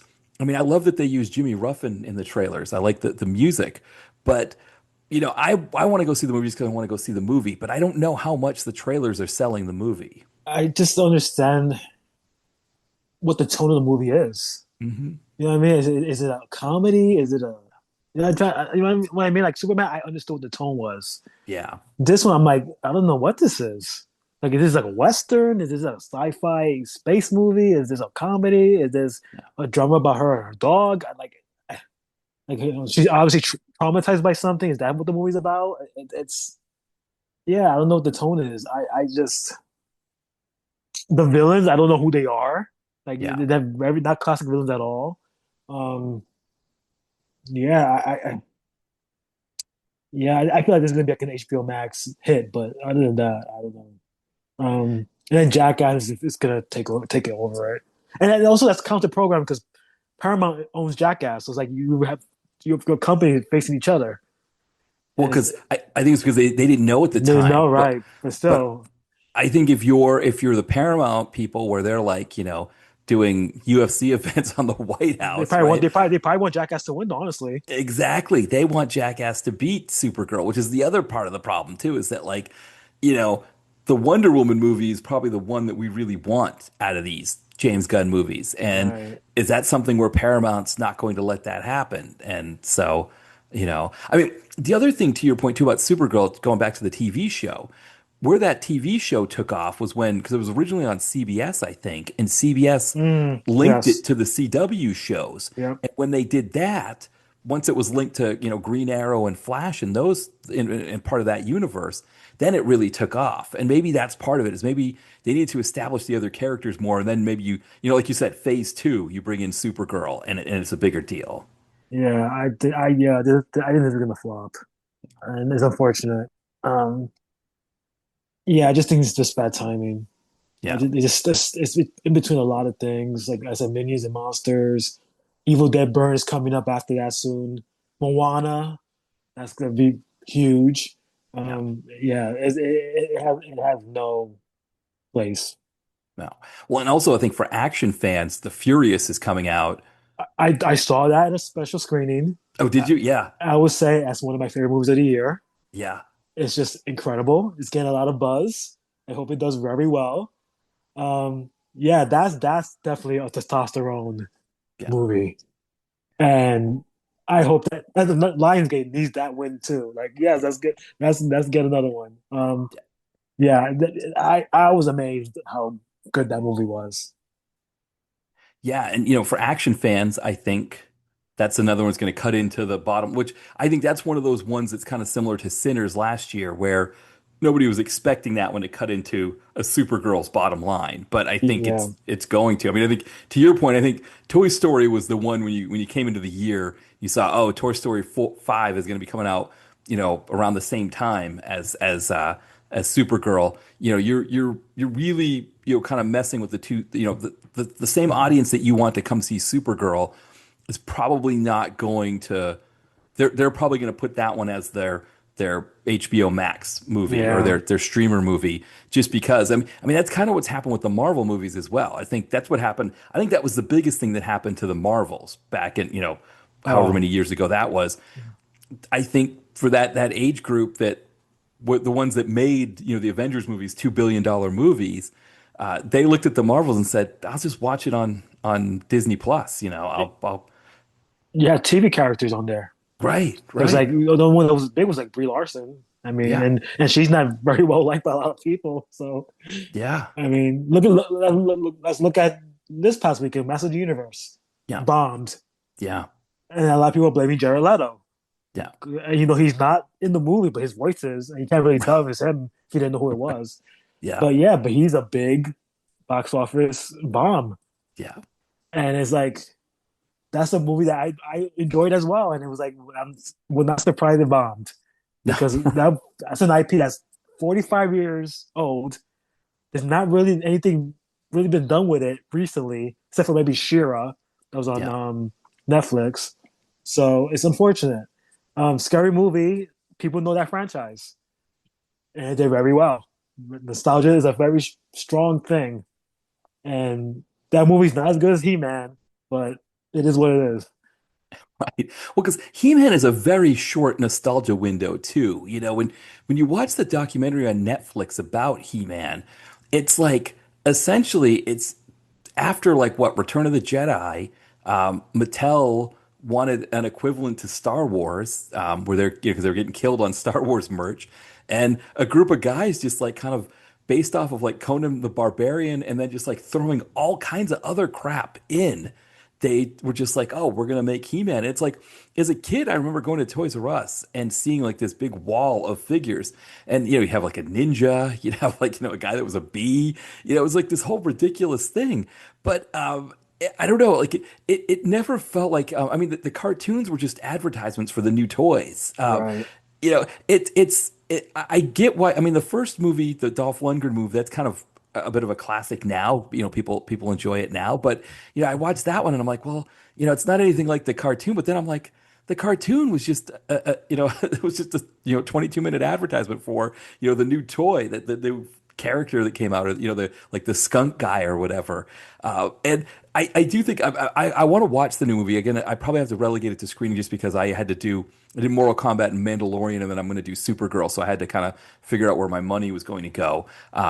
But I think that's one of the things people forget about the Masters of the Universe story is that those things. I mean, I remember as a kid, my dad thought they were, my dad or other adults thought they were ridiculous. Like, what is these toys? And it's just like, yeah, they're just getting our kids to go to the store and spend $5 a pop on these things that are just like the same body with a merman's head or a bee's head or something like that. So, Hmm.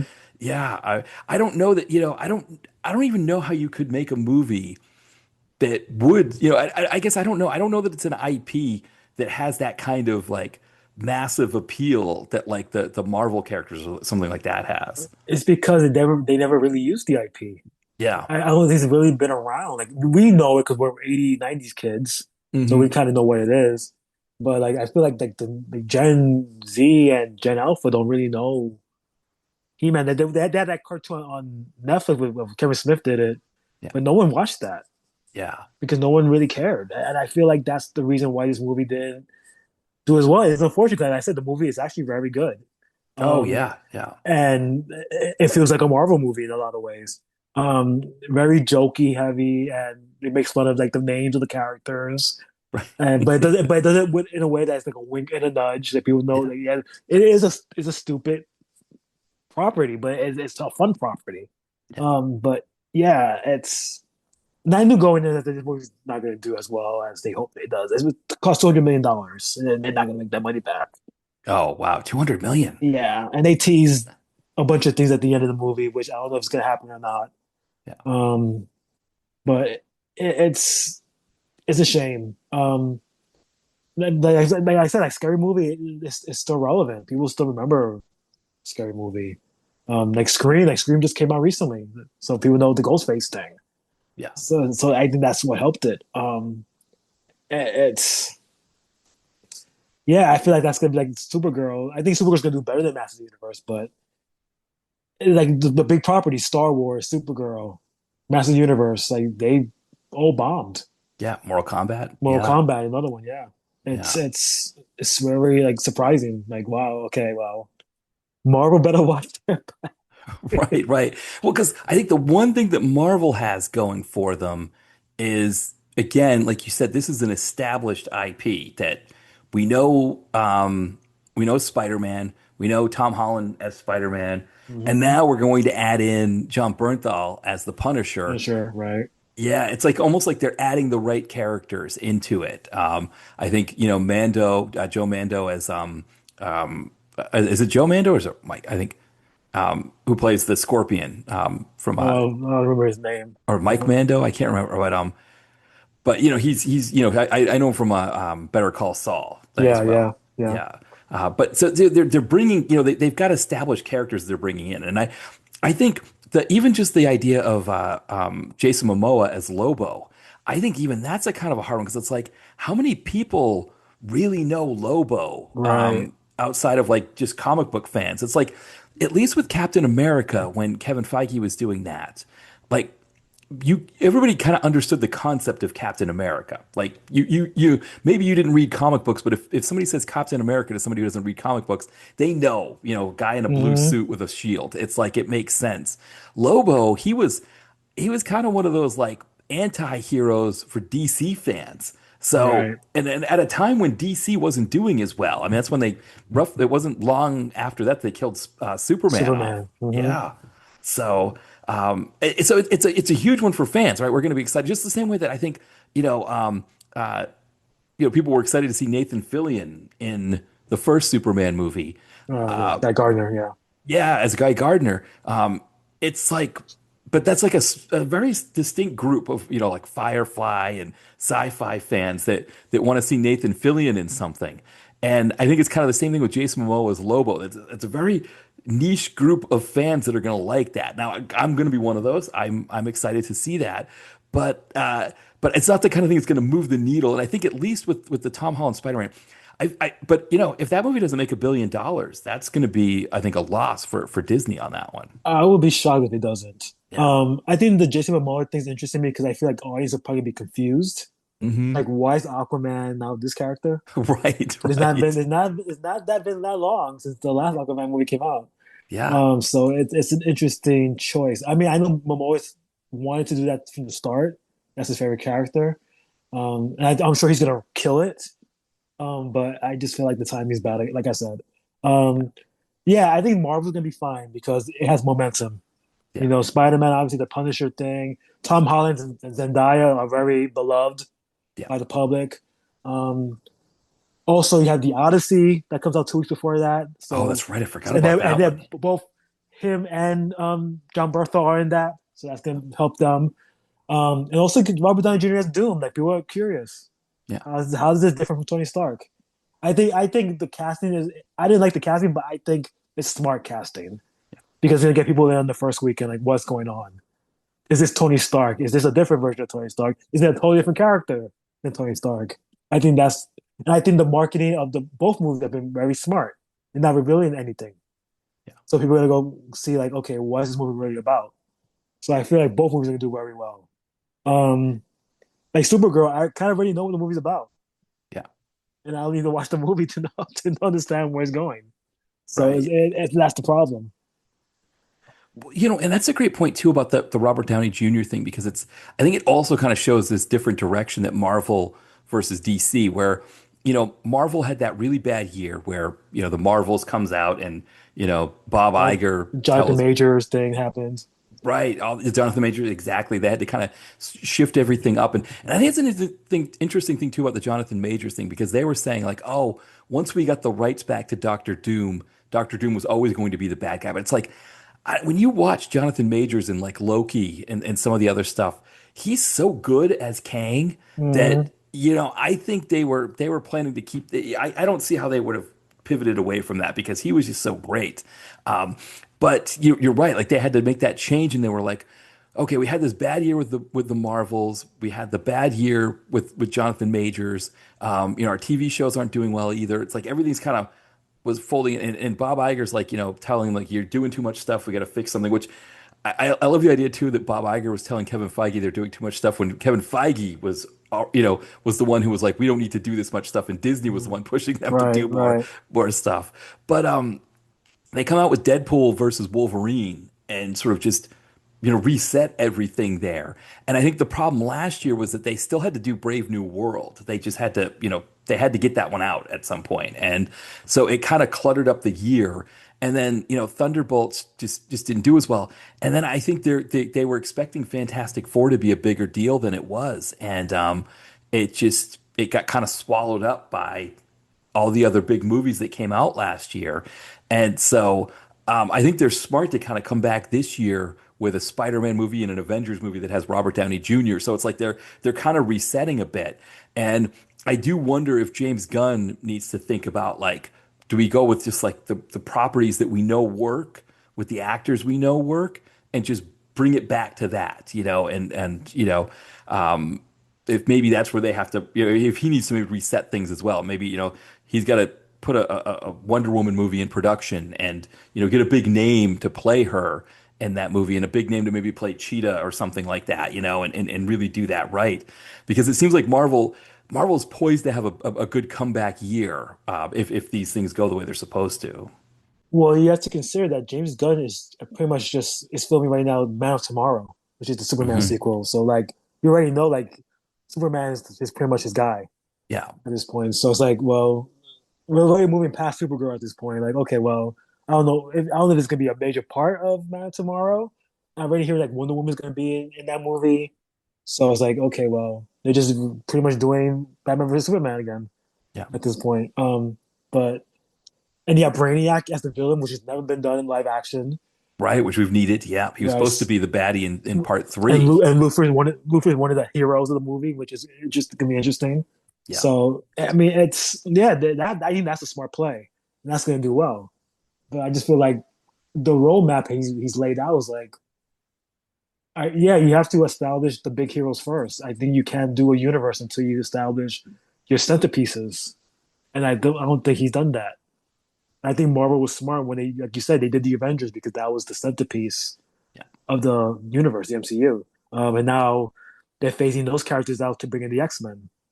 And I think that's again that's what's been needed, and then that's why they're in Doomsday because they're going to phase those characters out and bring in the new MCU versions of the Yeah. X-Men. So I think that's smart. And I think maybe they're finally waking up to going, you know what, our TV shows aren't doing as well. Let's make less of them. Yeah. So like Daredevil was still doing his thing, but he's not really lighting the world on fire.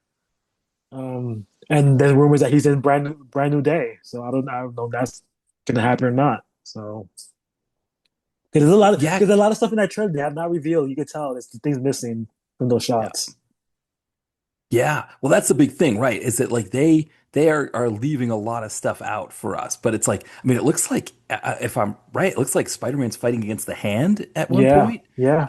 Yeah, which I mean, that's all. And that was the thing. I think it was the thing about Spider-Man that made him so great in the comics was that he did a lot of street level kind of stuff. He was essentially a street level hero who would sometimes hang out with the Fantastic Four and go to space, but for the most part, he was doing street level kind of stuff. But in the movies, there was this need to make everything larger than life, and I think that was partly Sam Raimi as well, like just getting this massive budget and being like, I'm going to make the biggest Spider-Man movies, which he did. I mean, they were Mm, at that time they were the most successful comic book movies, and I think even adjusted for inflation, they're still up there. But sometimes it is good, and I think we were talking about this before that Sony had kind of wanted this Spider-Man movie to be a big space thing right. with Null and No, yeah. yeah, and it seems like Marvel won out, and we've got like the Punisher in here, and it is kind of more of a street level thing. So we're kind of back, if the Hand are in it, that's going to be great too. But yeah, I think it's going to be interesting to see like what kind of comes after this like that you said like these couple of Avengers movies and some of the movies that will come in between and with the TV shows that like as they kind of this thing back and they kind of move into this new phase of using the X characters. I mean, it leaves the door open for more Deadpool movies with Ryan Hmm. Reynolds. That's Hmm. going to be there. So I think it's the thing with Kevin Feige. He's almost. I wonder if it's maybe like he's almost like the exception that proves the rule when it comes to this kind of thing. That he's been able to have this thing go for again it'll be 20 years I think in 2028, right? Was that when the first one was? With Iron Man Yeah, was Iron Man, yeah, 2008. 2008, yeah. Yeah.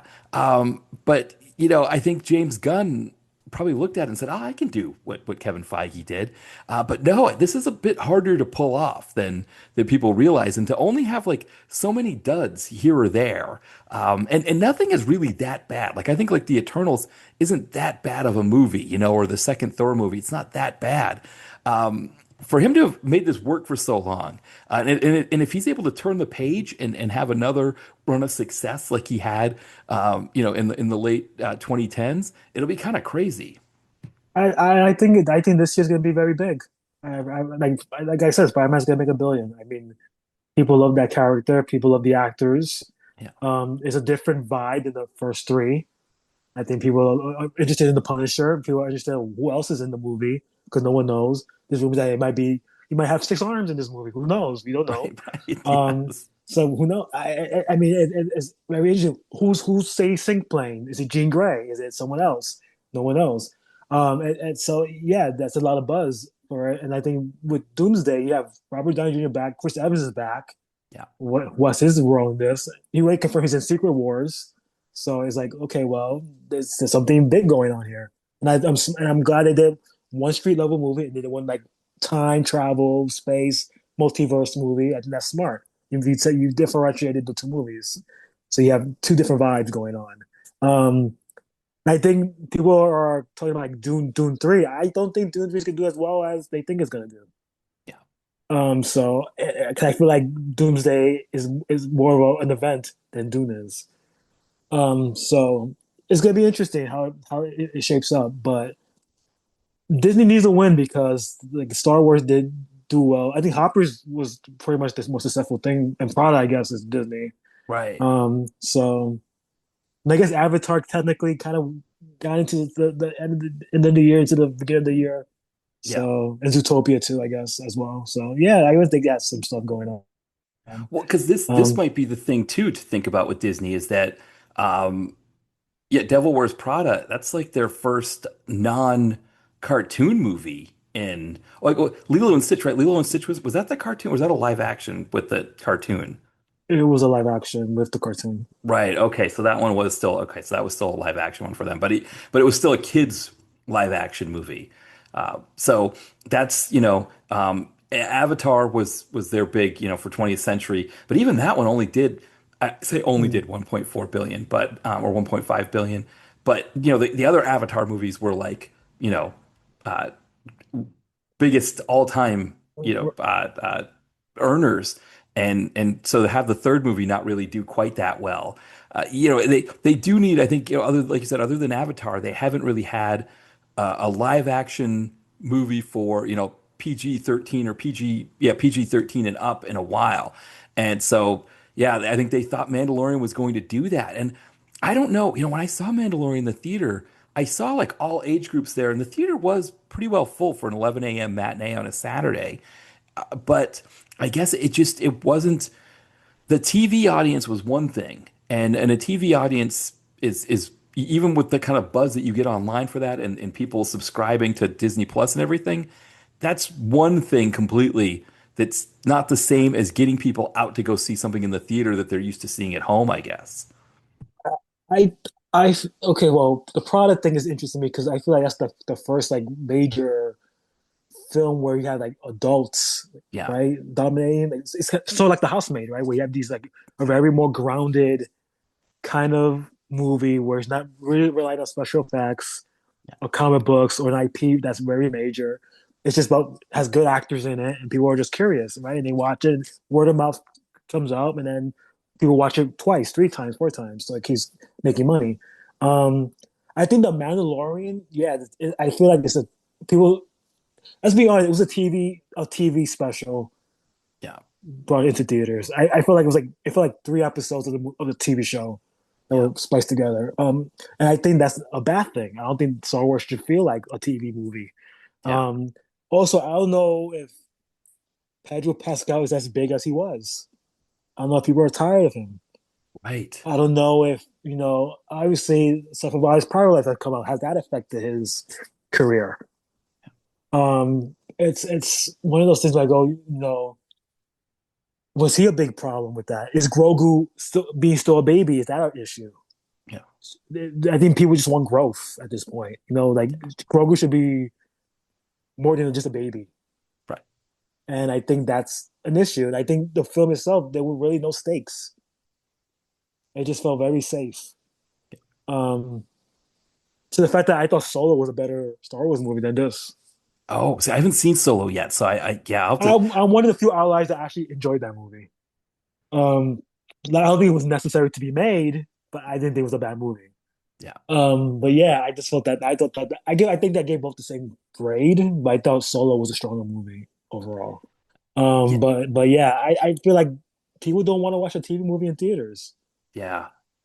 Yeah, and one of the interesting things I saw there's an Instagram account. I think his name's like Jason Pargin or something like that. I think he's like a writer who kind of just does these like vignettes about how things have changed or whatever, or observations that he makes. But one of the things he mentioned was that The Mandalorian was set up like a Western, an old Western TV Hmm. show. And, those Western TV shows, a lot of them went on for a lot of episodes. I mean, Gunsmoke's the obvious one. It's like over 600 episodes. And I'm not saying he wasn't saying The Mandalorian should be 600 episodes, but he's like, the thing was set up for an easy 200 episodes that, you could just have him and Grogu go from place to place and solve a mystery, solve a conundrum, help people out, take down some bad guys, and you could just do that, rinse and repeat over and over again. Right. And to that point, I mean, they ran into some issues, right? Because the pandemic, the first season came out before the pandemic, and then there was the writer's strike. Then there's the stuff with Gina Carano, and I think they Mm, pivoted to Katie Sackhoff after. yeah, yeah. Um, and so they did run into some issues, but he makes a great point that like they could just keep pumping out seasons of The Mandalorian and it would it would keep getting people Star Wars fans in particular probably would keep their Disney Plus subscriptions up and it would keep that train going, but it was almost like they didn't have any good ideas for Star Wars for a movie, and they needed a movie because they hadn't done one since the last of the Skywalker saga, and so they were like they needed something. So they kind of just grabbed this one thing that they had that was successful from a TV show standpoint, but also it was kind of the wrong time for that too because people were getting rid of their Disney Plus subscriptions because of the Jimmy Kimmel thing. Right, right. So now they needed it back as a TV show, and it was too late because they had already decided to pivot from a season to this. And I think that could have been a really good season of the show. I mean, I liked the movie. I really enjoyed it. I mean, part of it was just the big screen experience of it. I think it looked really nice, like the planet that they went to get Jabba the Hutt's son. Hmm. That was a really nice. That looked really good. So there were some elements of the movie that just looked really nice, and I liked that, and the music was nice, and all of that kind of thing. But then it's like the movie grinds to a halt on the Hutt's Yeah, planet, and yeah. it's kind of one of those things where if you're doing a TV series, you do one episode of Grogu nursing the Mandalorian back to health, Hmm. and it's like not a big deal, right? Okay, I just did 35 minutes of that, of him, but it was like that was just 1 week out of 8 episodes, Right. and I accept that. It's kind of like what was it the Breaking Bad episode with the fly, right, where they're just spending the Hmm. whole episode trying to kill a Yeah, fly, and it's yeah, like. yeah. If you're watching a movie on Breaking Bad and suddenly you grind to a halt for 30 minutes of them trying to kill a fly, you go, I can't handle this. And I mean, some people don't like that episode anyway, but it's the idea that you can get away with it on episodic TV that you can't really do in a movie. Yeah, I felt like that scene with Grogu was probably the most character development in the movie Yeah, because yeah, that was like he was finally becoming independent and maturing. yeah, And I wish more of the movie was like that, yeah. where like that was what is the reason this movie exists? Right, And right. I didn't think there was a reason. And we just felt like, oh, we need a Star Wars movie this year, and that's not a good reason. No. Well, and um, I think that's what a lot of people, because I mean, if somebody had asked me about it, I would say, oh yeah, go see it in the theater. It was good. It was a really good experience. I really enjoyed it. But I don't think it's the kind of thing where like that it's going to be too bad that people just see it on HBO Max. I think that's the thing is that too many of these movies nowadays, they don't have enough of a like enough of an impetus to get people to not watch them. And like you said, Devil Wears Prada, that had a very communal. I mean, I didn't go see that movie in the theater, but it had a communal feel to it, kind of like the first Wicked movie. Yeah. That and to your point nowadays, that like being, it's not enough to just want to go see experience a movie on the big screen for a lot of people. It's more about like, am I a part of something that's a big deal? Hmm. And yeah, and I mean, I do think the Spider-Man movie will do a better job of that. But yeah, Mandalorian Grogu, it really just brought in people who watched the show that cared enough to go out and see the movie and not wait for it to come out on Disney Plus. And we have to remember that the third season of The Mandalorian wasn't that great. Right? Yes, that too. So that did help. Yeah, I like, I remember seeing the trailers for it. I'm going, this movie does not feel like a theater worthy movie. I'm like, you know what? I mean, I hope it makes money, but I didn't think it was gonna do that well.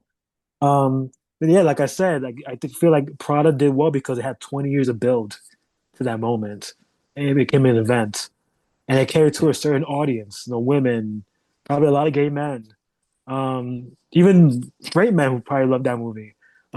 So and people enjoyed it, word of mouth. People went to see it more than once. Um, it puts you in a fantasy world where a lot of people are struggling in the economy right now, and watching that movie made you feel like you're rich. Yeah. So I think that's another thing. I think Grogu didn't really cater to really much of anybody. Right. To be honest with you, if there was a real good reason, I feel like the Jabba stuff was cool, but I don't think there was enough done with it for it to really Mhm. matter. Yeah. Um, and like Sigourney Weaver, why was she there? As a name, I guess. Right. Well, So because do like you? what was her point? What was the point? Like why not have like Ahsoka in there Yeah. or Boba Fett? Or what I mean? It's just to be like other characters that people know. Oh, okay, this is the Star Wars movie.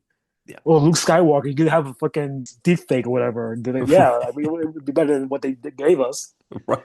Well, because I think the problem with Sigourney Weaver is that if this it had been a fourth season of the show, she would have been Carl It'd Weathers' been a character. special guest star. Right. She would have Yeah, replaced Carl yeah, Weathers, his part on the show because he passed away. I think if he hadn't passed away, we probably wouldn't have had Sigourney Weaver at all. It probably would have been Carl Weathers in that part. And we would have known him, we would have gotten who he was. But then also, because it wasn't a season, so they're giving us Sigourney Weaver to replace Carl Weathers, but we only have a 2 hour movie where she's not in it much, as opposed to if we'd had a season of her, showing up in multiple episodes, right. I think they Disney shot themselves in the foot with that one. And it's a weird thing because Star Wars, you look at Star Wars and kind of like what you're saying with Master of the Universe, where you could do more stuff with it. It's like, it feels like Star Wars should be an easy one that you should have easy wins, right? Like it feels like Disney should be able to put out a movie that pulls in, $750 to $1 billion every 2 years with Star Wars. But they can't seem to, for whatever reason, they're kind of stuck with that franchise.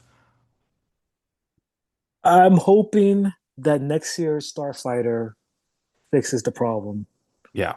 because that has a very stellar cast, a very successful director, Sean Levy, Yeah. the guy who did Deadpool and Wolverine. Yes. Yeah. Ryan Gosling's the star. You have Amy Adams, Matt Smith, Maya Goff. I mean, you have a squad there. Yeah. It looks like a space opera. It looks like a Star Wars movie that deserves to be on in the theater. So I'm hoping like this actually turns things around. But like I don't know, like this IP right now is floundering, and I Yeah. think Disney Plus was a big part of that. I think The Last Jedi pissed off a lot of people for no real reason. Right. But people like to complain, and then they turn everything around in the Rise of Skywalker, which was not good. Yeah. Um, yeah, I'm just hoping things turn around. Like I said, I think I felt like this movie should have been more of an event. Like have characters that we know, Yeah. and then they don't have to be in the whole movie, but like appear. Oh, there's a reason why I'm watching this. Oh, Ahsoka's here. Maybe this leads into her next season of the show. Yeah. Boba Fett. They should have done another season of Boba Fett. I don't know why they never did another one. It's Yeah, Disney. I just felt like there's no Star Wars to sell tickets, and Star Wars does not sell tickets anymore. No. Well, and I think, one of the other reasons, I think Boba Fett would have been a good one.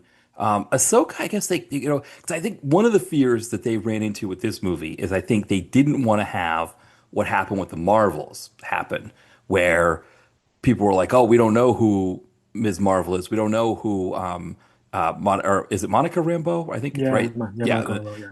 Yeah. We don't know who those characters are.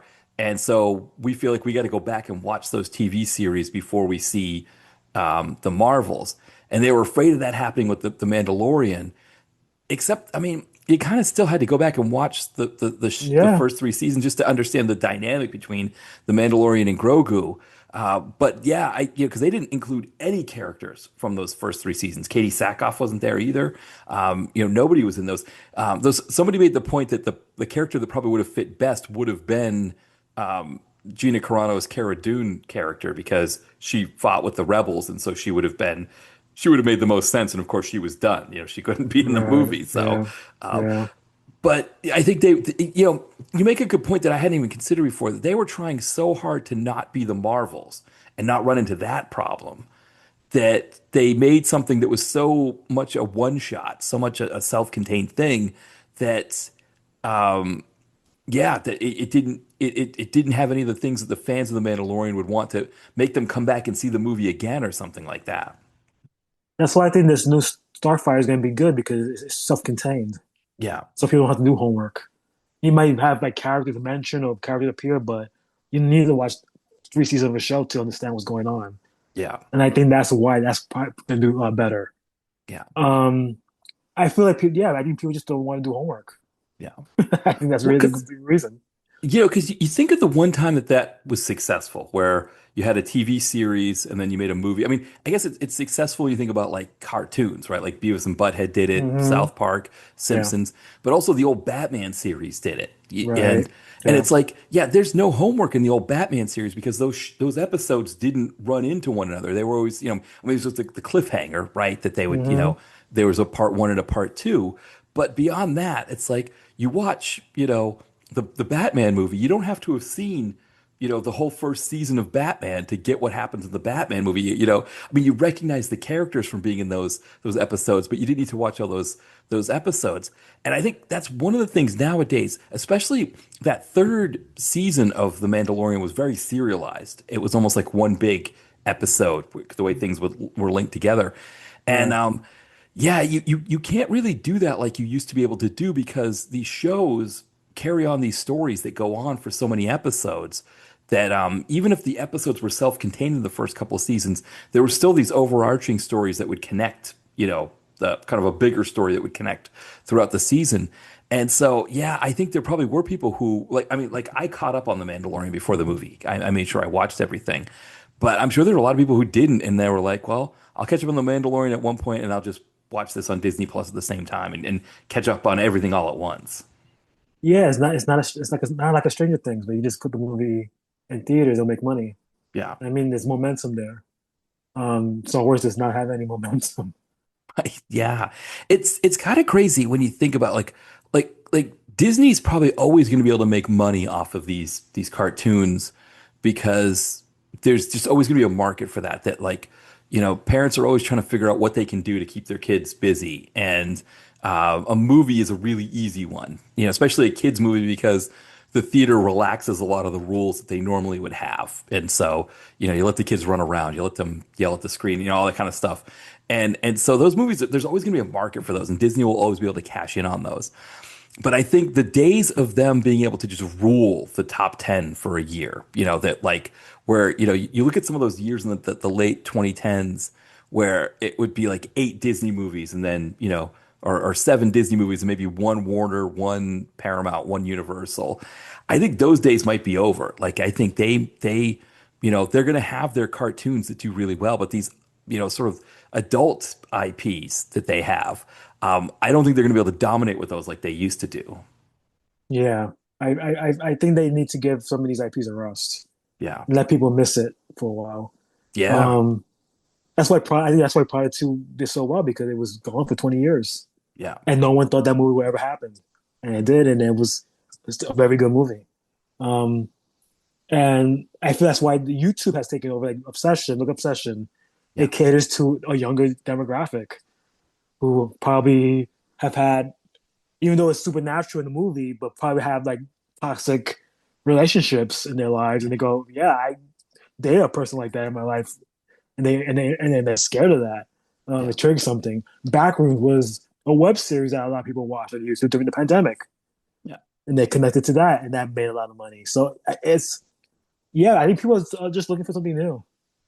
And I think they see these younger creators. They go, well, they're our people. That's their George Lucas. That's their Steven Spielberg. That's their Brian De Palma. These people that came up during our time that were Yeah. big major star or major directors. So I think that's how they see it.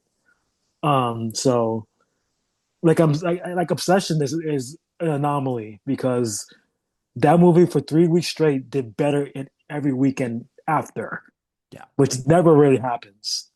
To me, I feel like this is this year's Blair Witch Project, Yeah. Yeah. where it came out, there was a lot of buzz behind it. People watched it, great word of mouth, and it did better every week. And even this week they dropped 5%, which is amazing.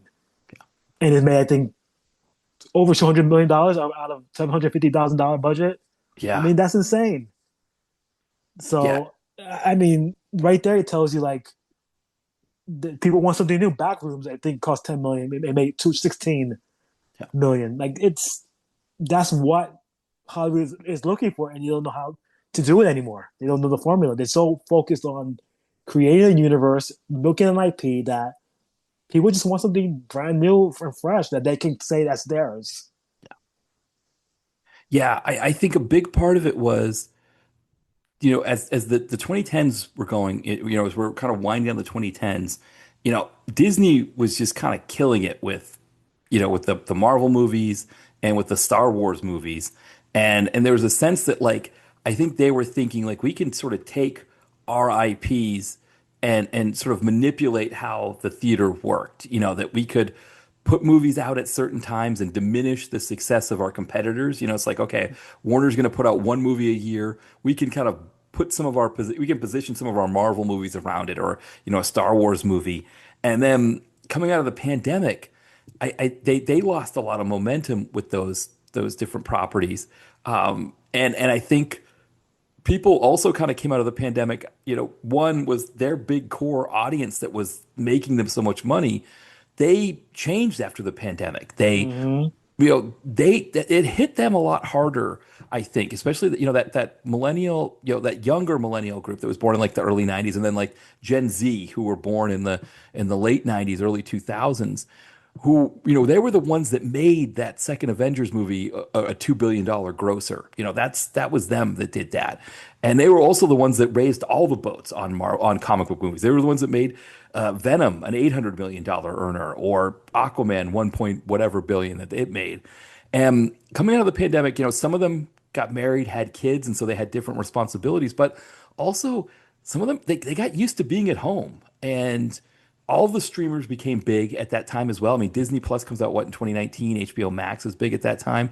They start Mm-hmm. releasing their stuff on there, and I think there was a sense of like, where in 2019 they were like going to see movies more than once. Like I think a big reason why Captain Marvel did so well was that they saw it when it first came out, and then they watched every MCU movie of phases 1, 2, and 3 coming into Endgame, including Captain Marvel. So they went and saw it again because they were watching them all over. It was that Right. kind of deal. That crew, they're not the same. I mean, I did see some of them at Fantastic Four. I didn't really see them at Thunderbolts when I went and saw that, but I did see them at Fantastic Four. And I think they're going to position their year where they say, okay, Spider-Man and Avengers, Doomsday, those are the ones that we're going to see. But yeah, I think they lost a good chunk out of that group because they've reprioritized things. They don't want to go out as much. The pandemic kind of hit them a little bit harder than it hits a lot of other age groups. Where for a lot of us, we were like, oh, once things open back up, let's get out there and let's go do stuff. I think the big one was that the Spider-Man movie, No Way Home, right? Oh, Where yeah. that was like the big moment where everybody was back. Everybody, we'd all gotten back. I think that group, they went and saw that movie, but they didn't feel like they were as back as the rest of us did. For them, it was like they were used to being at home and making sourdough bread or whatever it was that they did online. And I don't think Disney has been able to get them back. Whereas, to your point, some of these other ones like Sinners or Obsession, Devil Wears Prada too, like they've found a way to get those people to come see the movie that those age groups to come out and see movies that they might not have, which means they're also less likely to go see another Marvel movie or something like that too. So yeah, it's going to be interesting to see if this trend continues. Yeah, I'm curious to see like how like say Evil Dead does. I feel like horror right now is what's saving the box office right now. Yeah, And it's always I think it's always saved the box office because no one really has given it credit. yeah, But it's yeah. So like I feel like Supergirl. I think Supergirl is pretty much done. But like Evil Dead Burn, I'm excited for. I think Street Fighter later in the year oh yes, that's is going to right. be Yeah, major because it's coming out at a time where it has really no competition. yeah. The Odyssey, I bought tickets for that. That is pretty much sold out everywhere. Really, I Yes, was curious about that. that is an event. It's a 3 hour movie. Christopher Nolan, big all-star cast, middle of July. I think people are just want to see a Nolan movie like Oppenheimer, Dark Knight, all that stuff has done very well for him. People are excited. And then 2 weeks after that, it's Brand New Day. So I feel like that's going to Oh be yeah, pretty much. I think August is going to be those two movies too. I think anything in August is going to beat any of those movies. So I think it's going to be a very interesting end of the summer because there's like really nothing coming out unless you kind of like Super Troopers 3. Like, don't anybody care about Super Troopers 3? right, Um, exactly. I guess. Um, Right. I think the only movie that might do well is The End of Oak Street, which is the other Anne Hathaway, Ewan McGregor movie. That's a horror movie, Hmm. which I think is the trailer looks very interesting. Yeah, but I feel like that's pretty much it. Like it's until the fall, so I feel like honestly, as Spider-Man is gonna be like the major summer movies. I think those are gonna be like the top summer movies of the year Yeah, because I was curious. there's no competition. Yeah, I was wondering how the Odyssey was going to do. It's sold out everywhere. Yeah. So if it's Yeah, that sold out already, then yeah. you might be right that or you probably already right that that's the one.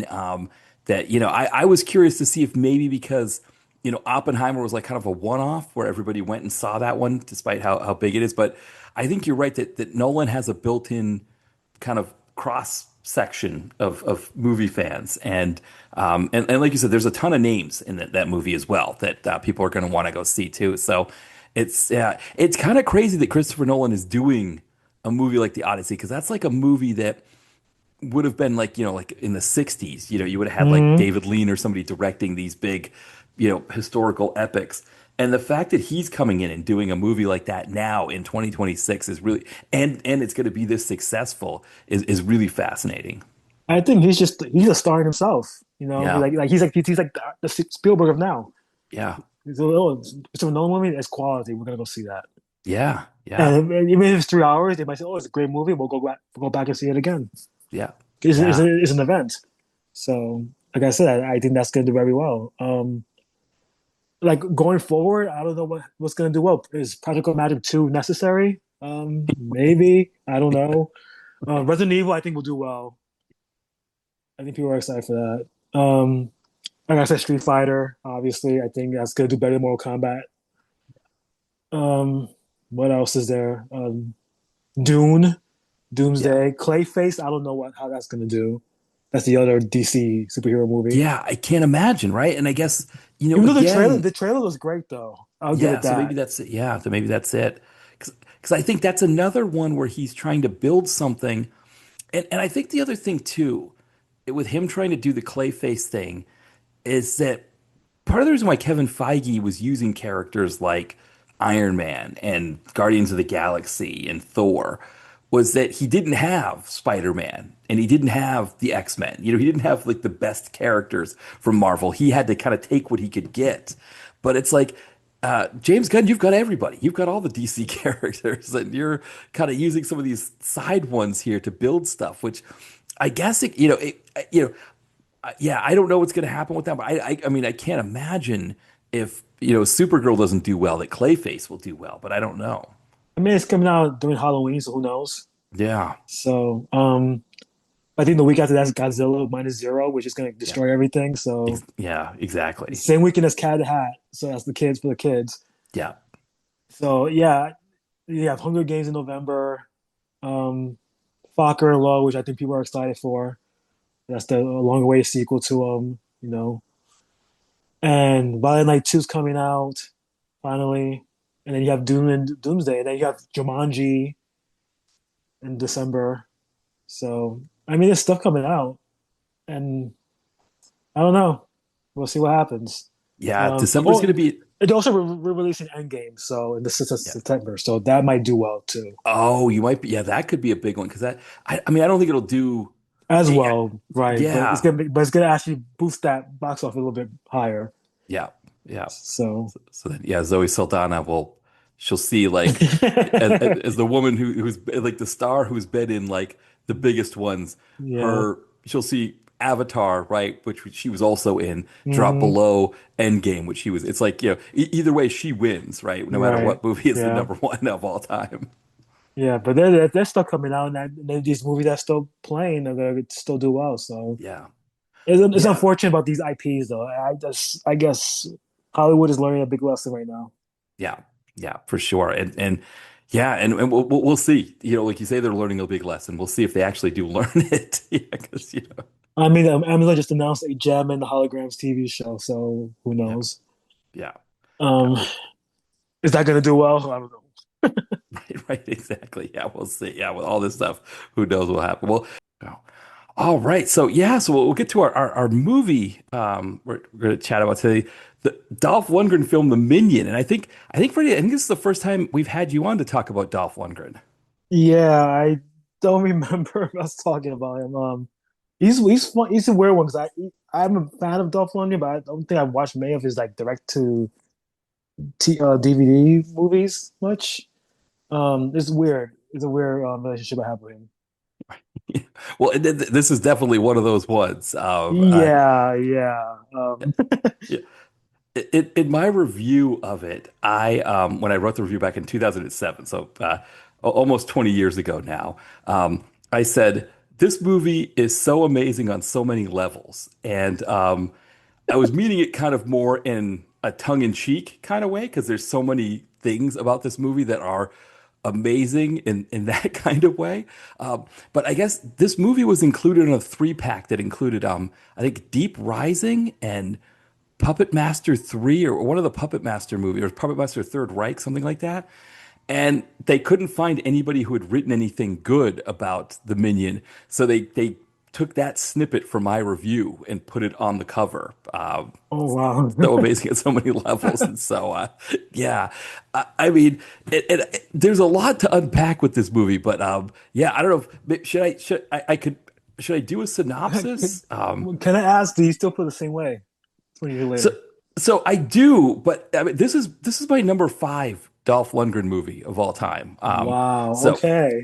yeah, I have this after so Showdown in Little Tokyo is my favorite, and Okay. then I think Punisher is my number two. I think that's what and then that another movie called Bridge of Dragons. So Punisher's my number two.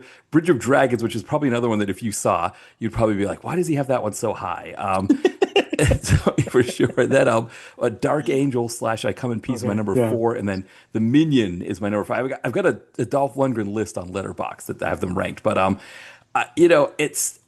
Dolph. My blurb about it on my Dolph Lundgren list. I wrote Dolph plays a KGB trained Knights Templar. He has a spike glove that he uses to attack the primitive part of the brain. It's that good. And yeah, I guess saying that that's good, right? That can mean different things to different people, I guess. Yeah, I wish I could agree with you. I don't think the movie was bad. I'm gonna say that. I thought it was fine for what it was. I don't know.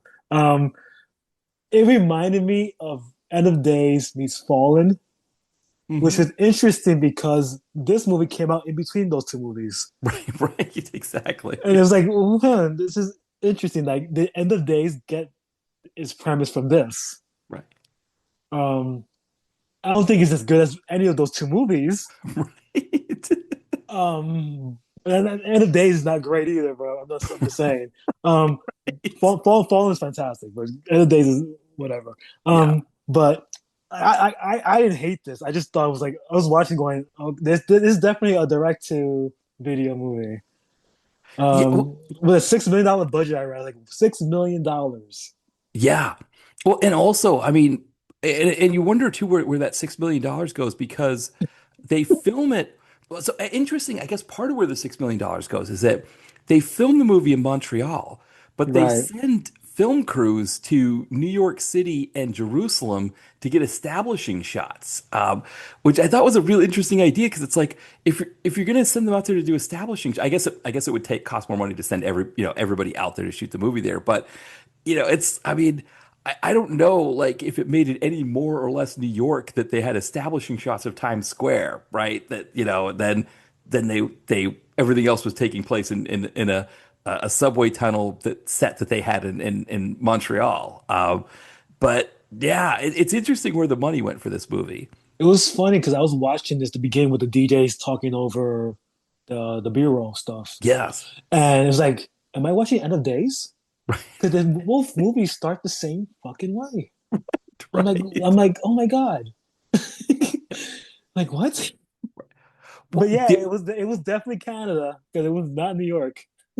right. Well, the other thing that's funny is so the movie takes place around Christmas, and Yeah. the radio guy's making a big deal that it's 76 degrees. Uh-huh. Now, I don't know because this was shot in Canada if either A, they didn't do a good job converting from Celsius to Fahrenheit, or B, if being in Canada, it's so cold that 76 feels really hot.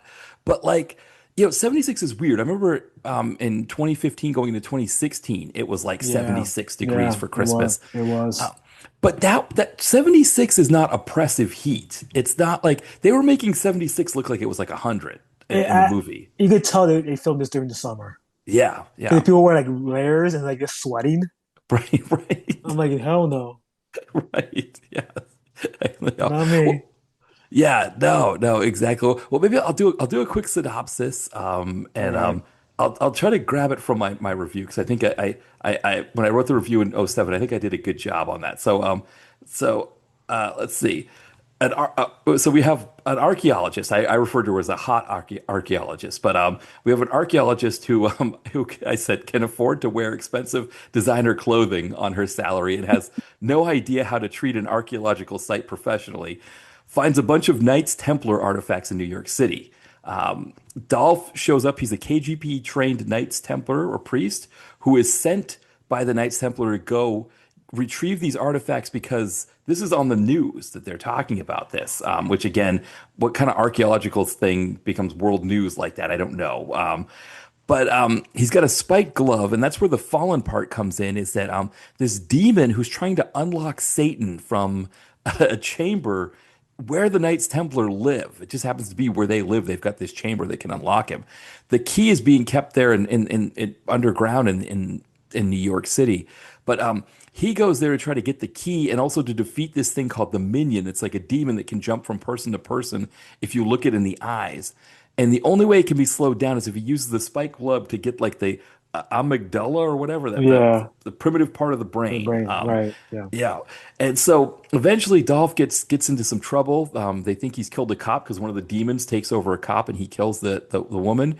So they escape to I think it's Malone, New York, which is about 6 hours north of New York City, and that's where they the plan is to dump the key in some toxic waste that is being stored on a Mohawk reservation in that area. But of course, the demon fouls that plan up. So then they have a big showdown in Jerusalem at the Knights Templar place, and see hopefully Dolph is eventually able to overcome them. But yeah, I mean, I will say when I was watching this time around. because I don't think I'd ever watched it by myself before, and watching it by myself was a different experience than watching it with other people, where Uh-huh. we're joking about different parts of it. I don't know how did you feel? E- I mean, there's a reason why Riff Tracks did a thing on this movie. Right. Um, Yeah. it's not a well-written movie. It's Right. it, it's it's funny. Like I don't think it was like a hard watch. It was like 90 minutes. It went by pretty fast. Yeah. Um, Surprising. This is a Christmas movie. Yes. Even though it Yes. never It feels like is. Christmas at all. Even though they mention it a few times to remind us that yeah, this is taking place on Christmas Eve and Christmas. Yeah. Um, Dolph Lundgren looks very bored Right. throughout a lot of it, Yes. quoting scripture. I don't think he wants to do it. Yeah, the archaeologist is hot, Yeah. Yeah. very annoying. Right. Right. It was funny. They said the MTA employed her. I was like, how does the MTA employ an archaeologist? For Right. what reason would they have to? I mean, you could hire an archaeologist, but you wouldn't employ one. Right. No, because I think the way it works is now I don't know the MTA specifically, but I know with the T in Boston that if they encounter anything that is, an archaeological site, they call in one of the local universities and archaeologists that go work at one Right. of those universities. But yeah, in her case, it was weird. It was like, and they kind of described it as like because she was complaining about the toxic waste dump on the Mohawk Reservation, and that I don't know, like there's like this higher up professor that they call in later who seems to Hmm. make it sound like she caused problems, and that was why that happened. But yeah, I mean the MTA, it's like yeah, the subway in New York, they're using like old equipment from like you know, decades ago that they have to even create their own like replacements. They have to, they don't have any money. There's no way that they can afford to hire an archaeologist. That's what I'm saying. Like what? Right. She's on the Right. payroll and she's wearing that outfit. Like she look as she has money. Right. She was like a Exactly. fashionista. Like she was like she could be an influencer if she was in 2026. Right. Um, it was funny. Like and then the Templar Knight thing. Like Yeah. $6 million. They could have done some research on what the Templar Knights were. Like why is it in New York? Like, they were never in America. Right. Like why would that skeleton be there with the key? And they were talking about like one of the timeline was like they would say it was like right after like Jesus got crucified. I'm like, no, it was like during like the 1100s, the Crusade, in the 1300s. Like Right. it was in the Right. middle. This is like Middle Age time. Um, it's yeah. I was just like shaking my head the whole time. Like this is just very badly written, and then no research. I thought the action also was kind of bland. Besides the last one with the we'll get to the guy who wants to be Dolph Lundgren. Right. He's like the rival of Templar Knight. Like that was just like random. Cause he's like the first half was fine with him, and also the second like, oh, he didn't do it, did he? I'm better than him. Like what? Like where did this come from? What was it, Bernard or something? I don't remember what his Yes, name was. Bernard. That was it. Yeah. Yes. Yeah. Then yeah, they're talking about the demon, the minion. Like they say like the minion was like the Antichrist or something. The Wendigo was an Antichrist. Like what? Like it's like what? Like I was so lost. Like what is this movie about? Right. Um, Yeah. like, Because yeah, go ahead. well, I was gonna say, didn't it felt like they wanted to have this kind of universal religion aspect where I think they were afraid, it seemed like they were almost like afraid of leaning too heavily into the religious aspects because they thought they'd be like proselytizing. And Right. so they wanted to include her because she's of Mohawk descent and Hmm. she grew up on the reservation and then she left and didn't come back. And so when she finds her spirituality, she finds it not in Christian faith, but in her own faith that she had. And it was almost like that was like their way of trying to split the difference on that. But then, like you said, it includes things like the Wendigo being the Antichrist. And it's Yeah, I like, was like what? yeah. We gotta talk about that female cop that got possessed. Hmm. One of the worst actresses I've seen in a movie in a long time. That Yes. performance was so hammy. Yes. It was so bad, but I respect it. I was like, you went for it, girl. Good for you. Yeah. You took that moment. And her death was funny. I thought her death was really funny. Yeah. Well, Um, because she's racist. That's the thing, right? the INS thing, yeah, remark. I was like, wow, this is like Yeah. 2026. I'm watching this going, wow. Right. Yeah. And I wonder, so I've always wondered about this as an actor. Like if you have to play a racist, like I know that movie Riverbend that's been Hmm. kind of being shown around. The sheriff character in that movie who was like a real hardcore, the character is a really hardcore racist. The guy who played him wasn't racist like that, and he said it was really difficult. Like the movie took a toll on him having to play a character like that. And I do wonder if she's like, well, if I'm going to be a racist, but I'm not really a racist, I'm going to do it as over the top as possible. She did. Right? She did. Yes. Speaking of Dolph Lundgren, I thought his American accent was actually pretty good. Yeah. I thought he did a good job with that. I love the gauntlet, the metal gauntlet. I wish it was Yeah. used more, honestly. Yeah. Um, and I like the possession aspect. I thought that was actually kind of cool. That different characters got to play the villain. Um, but yeah, I just overall, I just thought this was just a very bland, supernatural, religious action film that I guess at the doesn't really go anywhere, honestly. Like they're fugitives, but they managed to take a flight to Jerusalem. Like what? Right. Because her cousin was a forger, and it's like Yeah. there's a huge jump from being able to forge like passes to get into some chemical uh, dump plant or whatever that they go into versus like Canadian passports to be able to fly to Jerusalem for two people that are fugitives on the run for being cop killers. And then the archaeologist always flirting with Dolph. Right. I'm like, he's a priest, girl. Right. Yes. Yeah. He Yeah. doesn't show any interest to her. He's looking at you like side eye, like, girl, I don't Right. even want you here. You're Right. just like, Well, I love that they set up these like these things about the sins with her mm, character, yeah, because the weird thing is like being an archaeologist is not a job that somebody takes to be famous. It's not like I mean I guess if she grew up because she's probably about the same age we are, she would have or maybe she's a little older than this, but she would have grown up watching Indiana Jones and thought, oh, being an archaeologist you get famous. But it's like she would learn very quickly in college that that's not how that works. That most of the time an archaeologist still like sits in a site and uses a Marshallton trowel to like scrape dirt to make sure they don't hurt anything.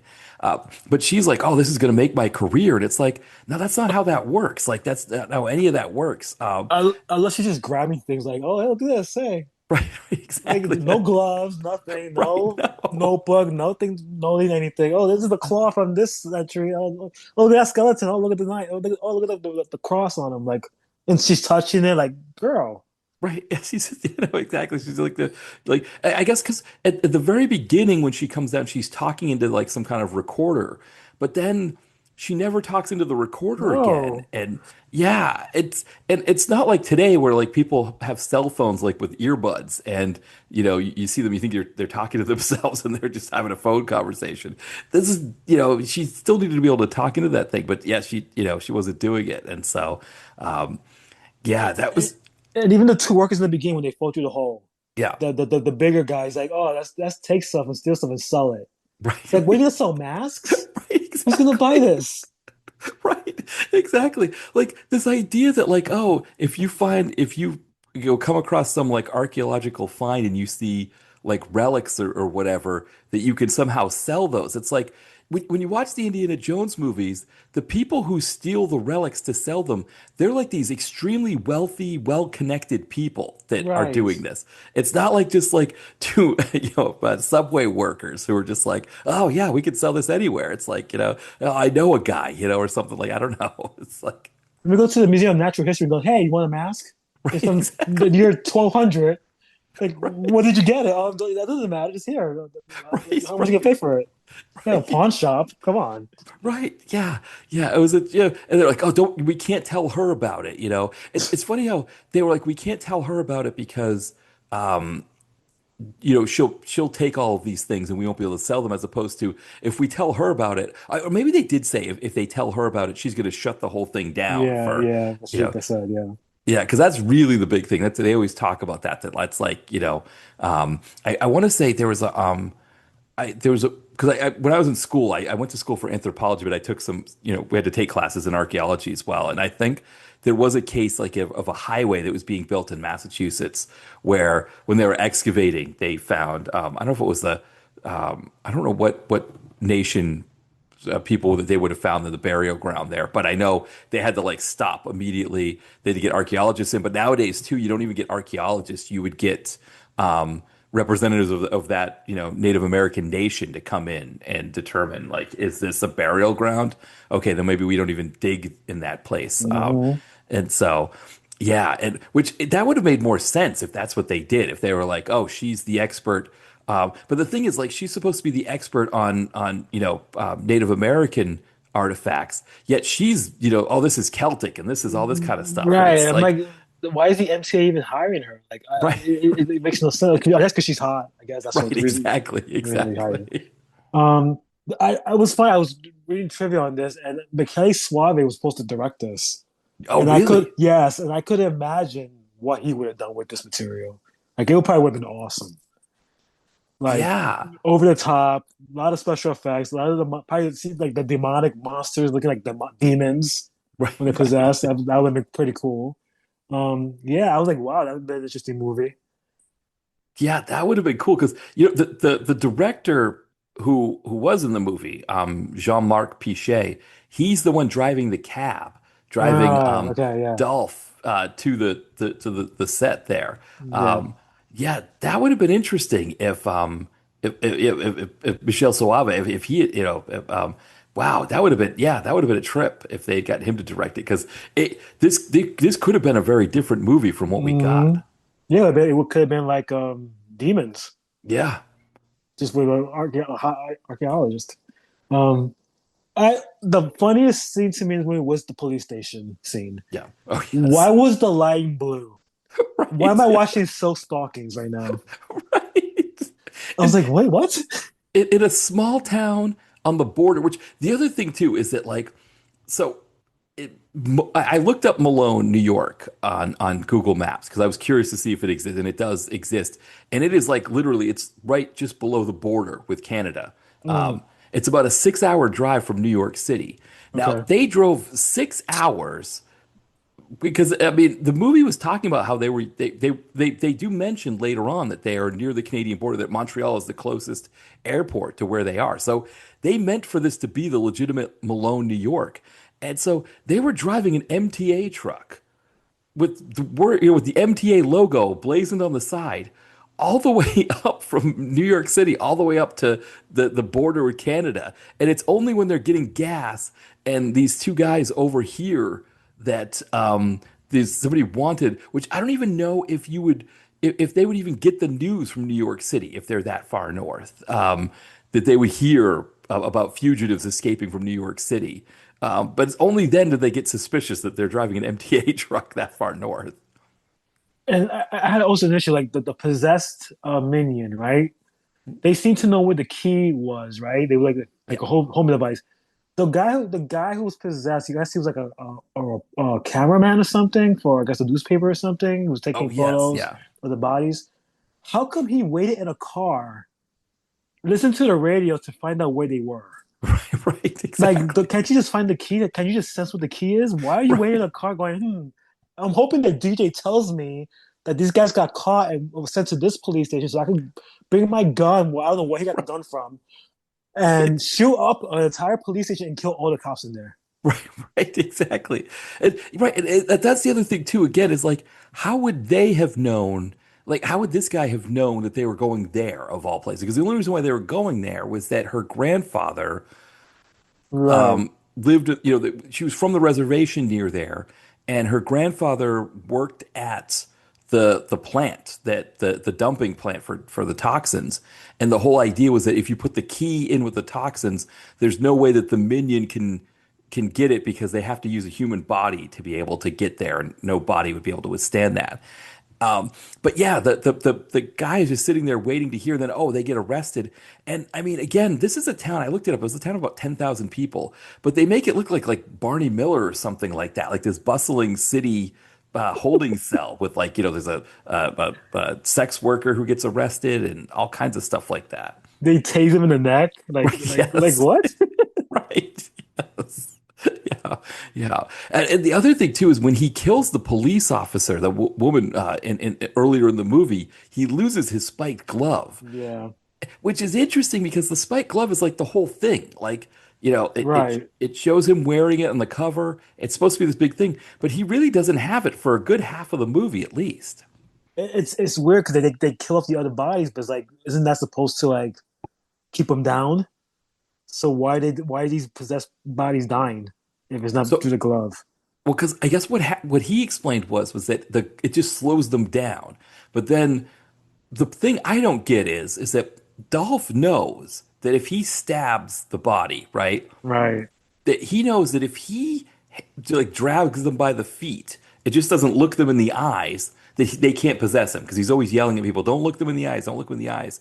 Um, but instead, he just leaves these bodies lying around. He has to know that somebody's going to find the body's not just going to decay and like on a construction site or something like that. Somebody's going to come across the body, see the body, and then the demon can just possess them instead. That's what happens to that other archaeologist guy Right. who gets possessed, and he knows exactly what the plan is. Like, how did you know the plan to the Right. T? Let me tell the other detective, hey, they're doing this. They're going to this power plant. They gotta take this key to this place. And like, how did you know? Who told you? Right. Right. Yeah, it's funny how like they would like be really big on some of these like historic details and things like that. But from a story standpoint, there's a lot of leaps of faith that happen as this movie Yeah, goes on. yeah, and like the characters, I just like, I don't know. Yeah. They were just the archetypes. There was like a great backstory on Dolph's character, like the Afghanistan thing, and he was like Yeah. he left the Soviet army or something. They never go into it, Right. Yeah. and it's just like, and I felt like that could have been like his own like little sequence. That'd been a cool sequence to watch to see how his transformation happened and how he joined the Knights and whatever. Why this rivalry happened with him and Bernard? Because we don't know why that happened. Like Right. you're a monk. Why are you so jealous of another monk?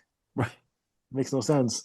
Well, 'cause I almost feel like the Bernard thing was like this idea from a writing standpoint of like, oh well, we set up the seven deadly sins, I Dolph guess, yeah. telling. Envy. He has envy. Right. And so then it's like, oh, well, we got to use this, yeah, this envy one, and plus pride, I guess, or whatever it is with him, or vanity, where he wants to be the hero or whatever. But it is weird that they felt like they had to set that up. And of course, Bernard, yeah, he kills when the demon escapes New York City and goes to Jerusalem with the key. Mm-hmm. Bernard kills he does the stabbing in the back of the Right. neck, but then he starts doing like the old like wrestling thing, right? Right. Where Yeah. like the guy's like Hulk Hogan's down on the mat and the bad whoever the Sergeant Slaughter whoever is there, like going around rocking around the ring, and nobody sees him. Suddenly Hulk stands up and starts, it's like it was like the exact thing. And the old wise guy, that's like the guy, right, not a wise guy, but the old guy who's like running the whole Knights Templar is telling Bernard like, Bernard, cut it out, watch what you're doing. And then he ends up getting possessed, and that's it. He's now it's now him, and but it sets up a good fight between him and Dolph, I guess. And he had was it a machine gun or something? Yeah, yeah, How did he get? How did he get that? Did they yeah. have that? Did they have that?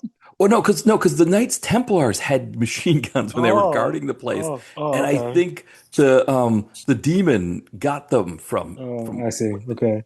yeah. Now, the other thing that has to happen there with those machine guns, so this is a hallmark of Dolph Lundgren direct to video movies from this time period. He always had to get shot in the left shoulder. And so you may have noticed this, that it almost seems like it comes out of nowhere, right? That he's Right. just like Yeah. suddenly he just gets shot in the left shoulder. For some reason with these direct to video, and this, I mean, if you watch a bunch of these, the direct to video ones from like the 90s and 2000s, pretty much every single one of them, he gets shot in the left shoulder. It's almost like this idea of like, we can't make him be invincible. He needs to get hurt somehow. But if he gets shot in the left shoulder, we can sort of mitigate it as something like it doesn't, which, I mean, I imagine if I mean, if I get like, a shot, if I get like a vaccine shot in my left shoulder, I have trouble lifting it. I can't imagine what it's like getting shot, but he just kind of, goes about his business like nothing happened. Is there a reason why that happens? Like, Is the same shoulder every time? It's always that left shoulder. Yeah, I think it's because they feel like it's a way for him to not be invincible. But why that shoulder? What kind of like that alternate like a leg or I don't Yeah, know. because I guess because if it's like a leg, he has to limp, or Oh, if it's his right shoulder, he might not be able to use his right hand as well. Whereas the left I one, see. Okay. yeah, I mean, I don't know how many movies do this, but it's a lot of them where he gets shot in the left shoulder. That's funny. Yeah, I had kind of forgotten about that because these newer ones don't do it as much. But when it happened in this one, I was like, oh, there it is. He gets shot in the left shoulder again. Well, he has a memoir coming out. I wonder if he mentions something about that.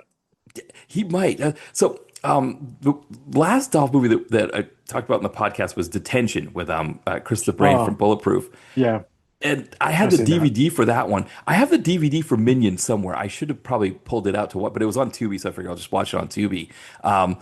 But with Detention, there's a featurette that was in there, and they were interviewing Dolph because it was the Blockbuster video version, which I didn't Mm, realize until I opened it up that I bought it from. I guess I must have. I think I got it used at a record store, but it was the Blockbuster video version of it, and I guess they had Millennium Films do featurettes as part of the videos, as part of the DVDs.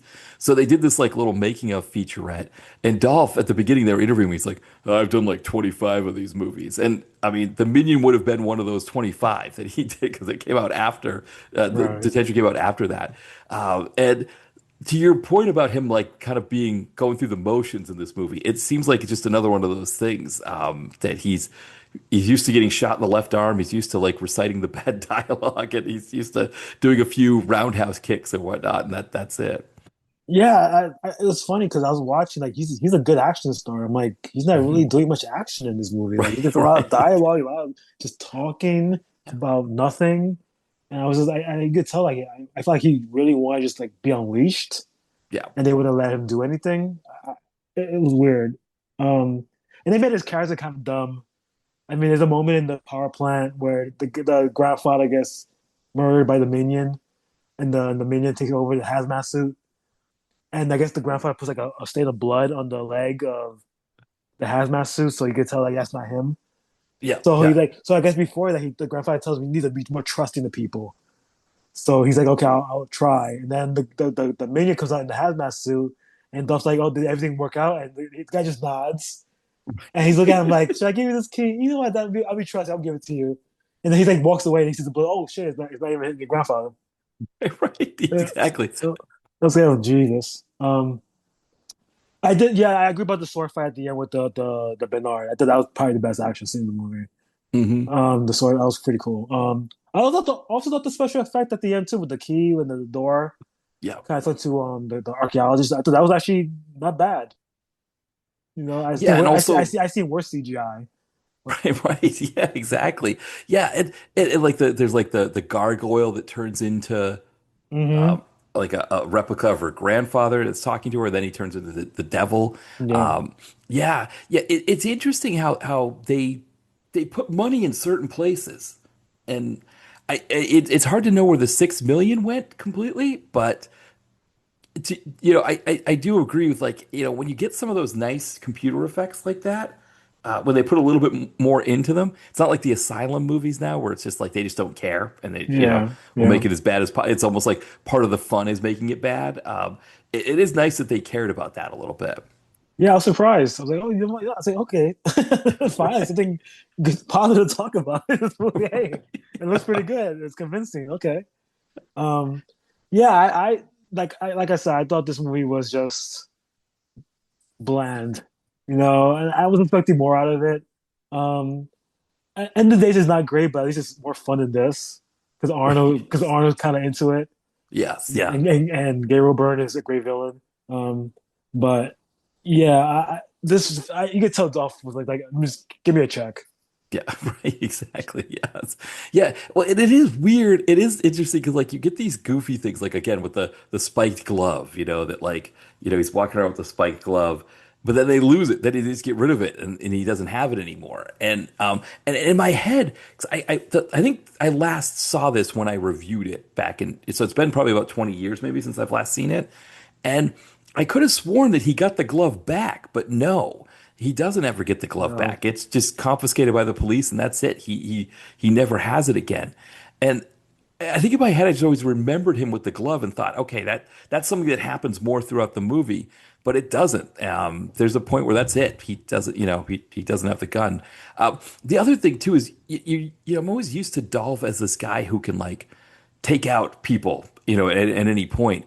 And that moment where they're getting gas up near Malone, Uh, and the guy who's like the mechanic or whatever who runs the gas station has like a pump action shotgun and is like pointing mhm. the gun. I was like waiting for Dolph to like take the gun out of his hands and like, take him down. But Same. no, he just gets arrested. Yeah, that was just odd.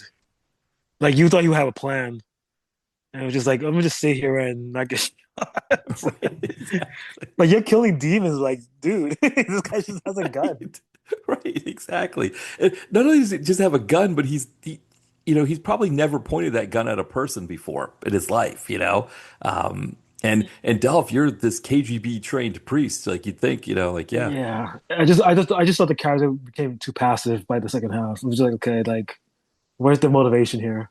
yeah, And then I don't know. Like I said, I was expecting more out of it, and it was just like there's things here that are good, and you could tell there's a good movie within this whole thing, but it's like not. I don't know if it's the direction. I don't know if it's the screenwriters.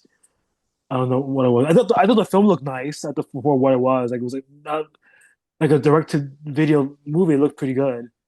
Um, I don't know. Like I need a better Dolph Lundgren movie than this. yes, Like no, I, no, like it has I don't think it's as bad like those Steven Seagal direct to video movies are at all. Like I will watch this again if it was on TV or whatever. But I expected like something better than this. Like I just thought they just happened to the characters and they just kind of went along with the ride. And it right, was and they was yes. and there wasn't anything like okay, well, interesting about it. Okay, well, okay, A they went from point A to B to C. It was like, okay, cool. Right, All right, right, that was a exactly. movie. Well, it's funny because I was, when I first saw this movie, I'd been out drinking with some friends, and I got home, and a buddy of mine, Ian, who is another, he's a big Dolph Lundgren fan as well. We were messaging on AIM, so it gives you a sense of Oh, how long ago this was. It's like a yeah. good 20 years or so. But we saw this movie was on FX. Mm, And so we watched it and like messaged, on AIM about it at the time. And so I think being, inebriated and then like just joking about all the stuff that was happening in it, I think one of the things that being inebriated does is that section in the middle where not a lot happens, where it's just, driving, being arrested. I mean, yes, there is some action that happens in there, but it doesn't necessarily move the plot forward. It's just like, oh, the possessed guy comes in with a machine gun and hoses down the police precinct. It's that kind of stuff. But then I think the second time I watched it, my that same friend Ian and I, we used to host these what we called Dolph Fests, where it would be like a weekend at his place up in Bangor, Maine, and we'd get a bunch of our friends to come, and we would just do like a film fest of Dolph movies. And I would imagine if we were watching The Minion, it was probably a situation where none of us were really paying attention that much when we got to that point in the middle of the movie. We were more just joking about the spiked glove and him getting shot in the left arm and stuff like that. It's one of those things when you actually sit down and watch it, and watching it by myself, I was kind of more forced to just sit down and watch it. I was hmm like, boy, the funny stuff that I remember in this, it was fewer and further between than I remembered. Yeah, that happens. Yeah, With your friend, it's different. Yeah, this is a film you need to watch under the influence or right, right. something because it doesn't drag. I don't think it drags at all. I just don't think anything interesting happens really. No, It has its premise, it has its plot, and it doesn't do anything else with it. It's just pretty standard, and you wrote in your synopsis is pretty much what you got. There's no basically. surprises. There's no like major revelations. It's just you know whatever. So it's like I watched them, and I didn't. hate watch it. I didn't think it was terrible, but I would go back and watch it again. Probably not. Right, right. No, it's interesting. It was, I mean, according to the trivia, it was released theatrically in South Korea, South Africa, Indonesia, and Syria of all places. But again, I think that's part of the Dolph thing. Yeah. It's almost like this idea of like, okay, we're getting close to the year 2000, which I think even that in and of itself, it's kind of hard to go back and remember what that time was like because there was this sense that all of these big things were going to happen when we went to the year Hmm. 2000. And it turned out, I think obviously 9/11 was the big thing that happened in 2001. But it kind of turned out that the 90s were a bigger shift from the 80s than the 2000s were from, it was almost like the 2000s kind of in some ways went back, or I don't know, there's something about the 2000s that feel worse than the 90s to me. I don't know about how you feel about that. I agree with that. Yeah. Yeah, I think 9/11 changed a lot of things. Yeah. Yeah, Yeah. I think people just went were like, oh, let's go back to older times where things were in their mind safer, more secure. Music changed, the way TV and films were changed. Um, I feel like they'll try to go back to maybe to the '80s again in the Yeah. 2000s, but it didn't really work. Um, I think people were just focused on the future rather than going back to the past. It was a very I don't want to say tough. I think it was a very confusing time. Um, like the internet got bigger, social media got bigger at that point. Um, so people were trying to go back, but people were connecting more to the present and like learning about things and like having more of a voice to express themselves. And I think that changed a lot. Yeah, I do think the '90s were a bigger shift than the '80s were. Like a lot of things happened in the '90s. Like you could do a whole series on the '90s. Yeah. There's a lot of things like every year you could pinpoint something like okay this happened OJ Yeah. person died JFK Jr. movies Yeah. and music Kurt Cobain stuff like that like it's the Iraq War Yeah. I Yeah. mean yeah so much stuff Clinton Yeah. Yeah. Yeah. so It was almost like I think there was a sense that like when 89 turned to 90 and really, I mean, I guess you really think the 90s, I guess they really kind of become the 90s when, Bill Clinton's playing the sax on mhm, Arsenio Hall. And, it's like you kind of felt like these movements were happening, but there was a real sense that there was a lot of change. And I think I forget a lot that 98, 99, going into 2000, we thought was going to be just like that, or maybe even bigger. We thought it was going to be even a bigger thing, and it just wasn't. It was like, there was the whole Y2K thing with computers that ended up just being a dud. Like it wasn't a thing, I think the best that we got out of that was Office Space, right? Because I think that's what mhm. the Yeah characters are doing, right? Is they're fixing Y2K bugs. yeah Yeah, it's like when the calendar turned from 99 to 2000, it was kind of like it just ended up just being another new year, I guess. And I think we were expecting something bigger. And so we've got this whole like series of things, and this movie, I guess, kind of falls into that, even though it's kind of pedestrian and going through the motions, but this idea of like cashing in on the end of the millennium and what the new millennium is going to be like and all these things. And then we got there, and again, like you said, like 9/11 changed a lot. It made a lot of people more conservative. Flying mhm. changed. Yeah Flying used to be an event in the 90s. You would fly yeah from New York to Cleveland or something like that, Boston to Cleveland, and you'd get a full meal when you'd fly on that. It was like a whole you, thing. you can hang out at the airport for whatever reason, not Right. be like like taken out by security. Say, hey, just you're here with your family or friends, whatever, it's fine. Yeah. Yeah. You could be a kid that watched planes take off, Yeah, yeah. you know? Yeah. I mean, and so many movies would have that moment of either the person catching somebody before they left at the gate Mm-hmm. or the Mm-hmm. person getting off the plane and being Yeah, reunited with yeah. somebody. Running to the And gate, all of yeah. that's done, we couldn't do that anymore after 9/11. All that was changed completely. Yeah. And you could tell this is definitely a 90s movie. Like it feels very 90s. Yeah. Just the CGI, the way it's shot, the music, the techno music, my God. Hmm. Um, it's like yeah, this is definitely a product of the decade. I think that's why I think it was that bad. It was like it's like a time capsule. Yeah. You know what I mean? Like it's not great, but I could tell where this takes place. I kind of understand the vibe of the movie and why the characters are dressed the way they are. The way that they talk to each other is very different than people talk to each other now. So yeah, I admire movies that are it's dated, but at the same time, I kind of like smile at it. Like it's like I can tell when this takes place, Yeah. and Yeah. in the nice word, a better time in a lot of ways. Right, right, exactly. Yeah, yeah, and I mean, this definitely feels like the late '90s in the sense, like, Yeah. I mean, like when the guy who works for the MTA, who is has a thing for the archaeologist, Yeah. he shows up after the party and he's wearing like leather pants and like a He's leather shirt drunk. or something.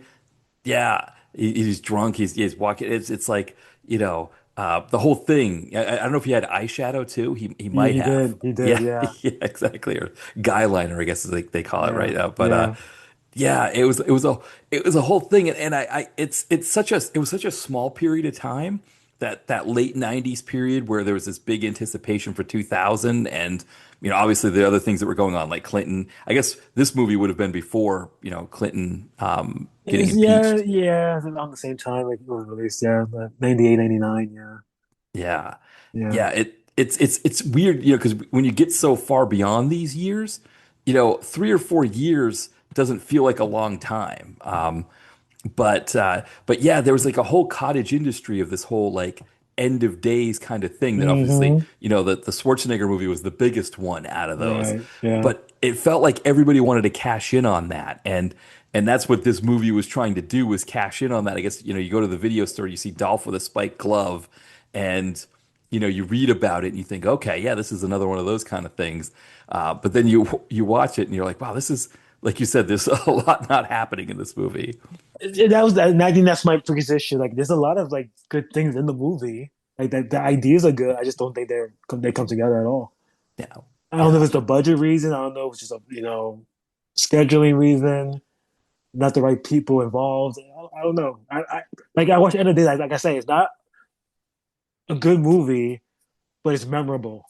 yeah, And I can remember because Arnold Schwarzenegger really gives his all in that movie. It's like, okay, well, he's trying to make a bad movie better, yeah, his performance, and I will rather watch that over this. yeah. But Well, but as a Dolph Lundgren that I've never seen, I didn't think it was like terrible. th- I just thought he was bored. yeah, no, and you can tell too. I mean, when he's in the cab with the director, and he's doing that scene, uh, Yeah, he's trying to pass it off as he's like being nonchalant or no, something. hmm. But no, he's He doesn't want to be there. right, right. No, exactly. And if you look at his filmography around this time, he has some real interesting ones.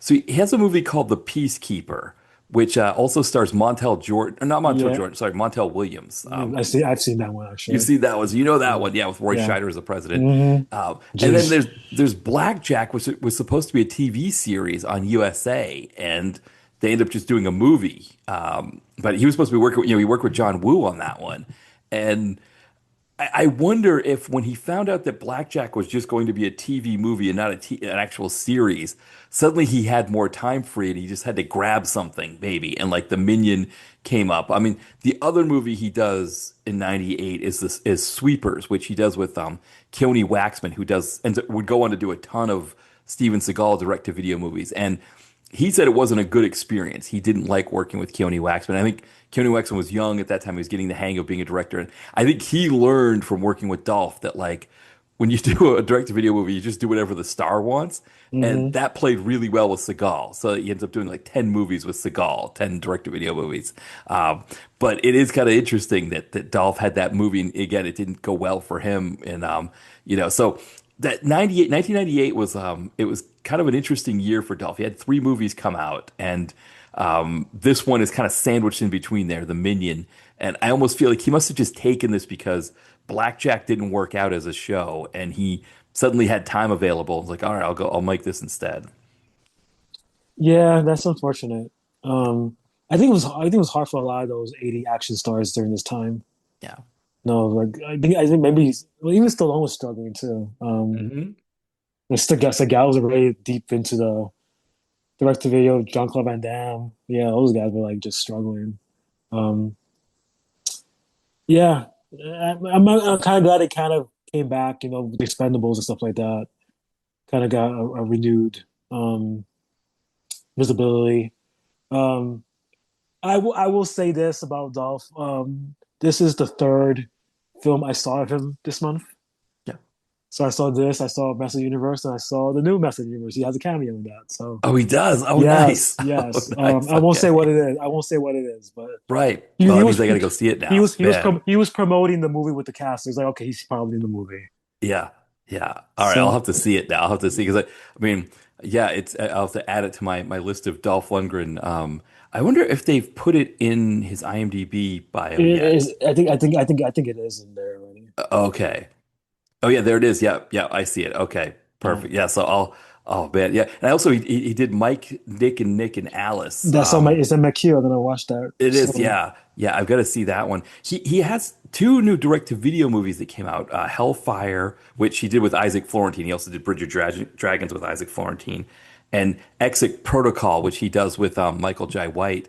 But they're both like pay rentals now. They're not Mm. on any free streamers, and so I mean, I guess I could pay the $5 and watch them, but it, I'm going to spend the $5. It's like that's it's also Taco Bell or something like that too. So it's like it's hard to justify it sometimes. And he still has stuff coming out. Good for him.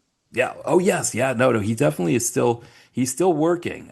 He's going to be 69 this year. So he's Crazy. 70 next year. But yeah. He's also in the new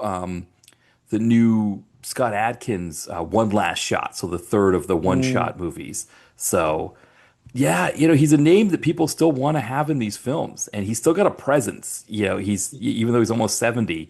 It's like when he walks in the room, even if he's got a little bit of more of a limp when he does it. There's I've still always I always thought he was one of the better action actors. Like this like acting period. Like he knew how to like recite stuff, yeah, emote. He always had that in him. Um yeah, like I said, I'm glad like Expendables came out. He got him back into like a major spotlight. He did those Universal Soldier sequels, obviously. Um, he was in Aquaman, both of them. yes, yeah, So Creed, he was in Creed 2. I remember that. He was came back at Drago. Yeah, I mean, I'm glad. I was a fan of his. I just never really like watched his like direct to video stuff. yeah, Because you think about direct to video, it's like, oh, that's lesser than. He's probably better than that. So you kind of have this mentality about it. But yeah, so I see some of it is pretty good. But like this one wasn't one of them. I don't know this. Yes, But he's done good stuff, and I'm kind of glad he's still around. Like I'm still glad like Stallone's still around doing stuff. So yeah, it's and I'm very curious about his memoir. yes, I would love to read that. 'Cause I'm sure he yeah. has things to say. Right, right. Well, it'd be curious to see if any of these kind of movies from, I mean, this period in particular, it's like this 90s, late 90s, early 2000s period is a really interesting one because, like you said, a lot of the big names were coming down to direct to video. So, like, Seagal has that one last gasp with Exit Wounds. Yes, yeah, But that's really just an exception. He'd already done direct to video with Patriot Games in '96, and then there's Exit Wounds, and then he has like one last try with Half Past Dead with hmm Ja Rule, and that one doesn't do well, and that's it. He's direct to video. I mean, yes, he's in Machete, but yeah, yeah, yeah, really he's direct to video from there on. And Van Damme has that one last try with the Universal Soldier movie in '99. right. That doesn't go well, so he's in direct to video. And so for Dolph, it was like the kind of stuff that he would get in like the early 90s, it was a little bit more fun, a little bit higher quality. Those are the kind of things that Van Damme and Seagal started getting, and so then he was like really scraping for stuff in the late 90s, early 2000s.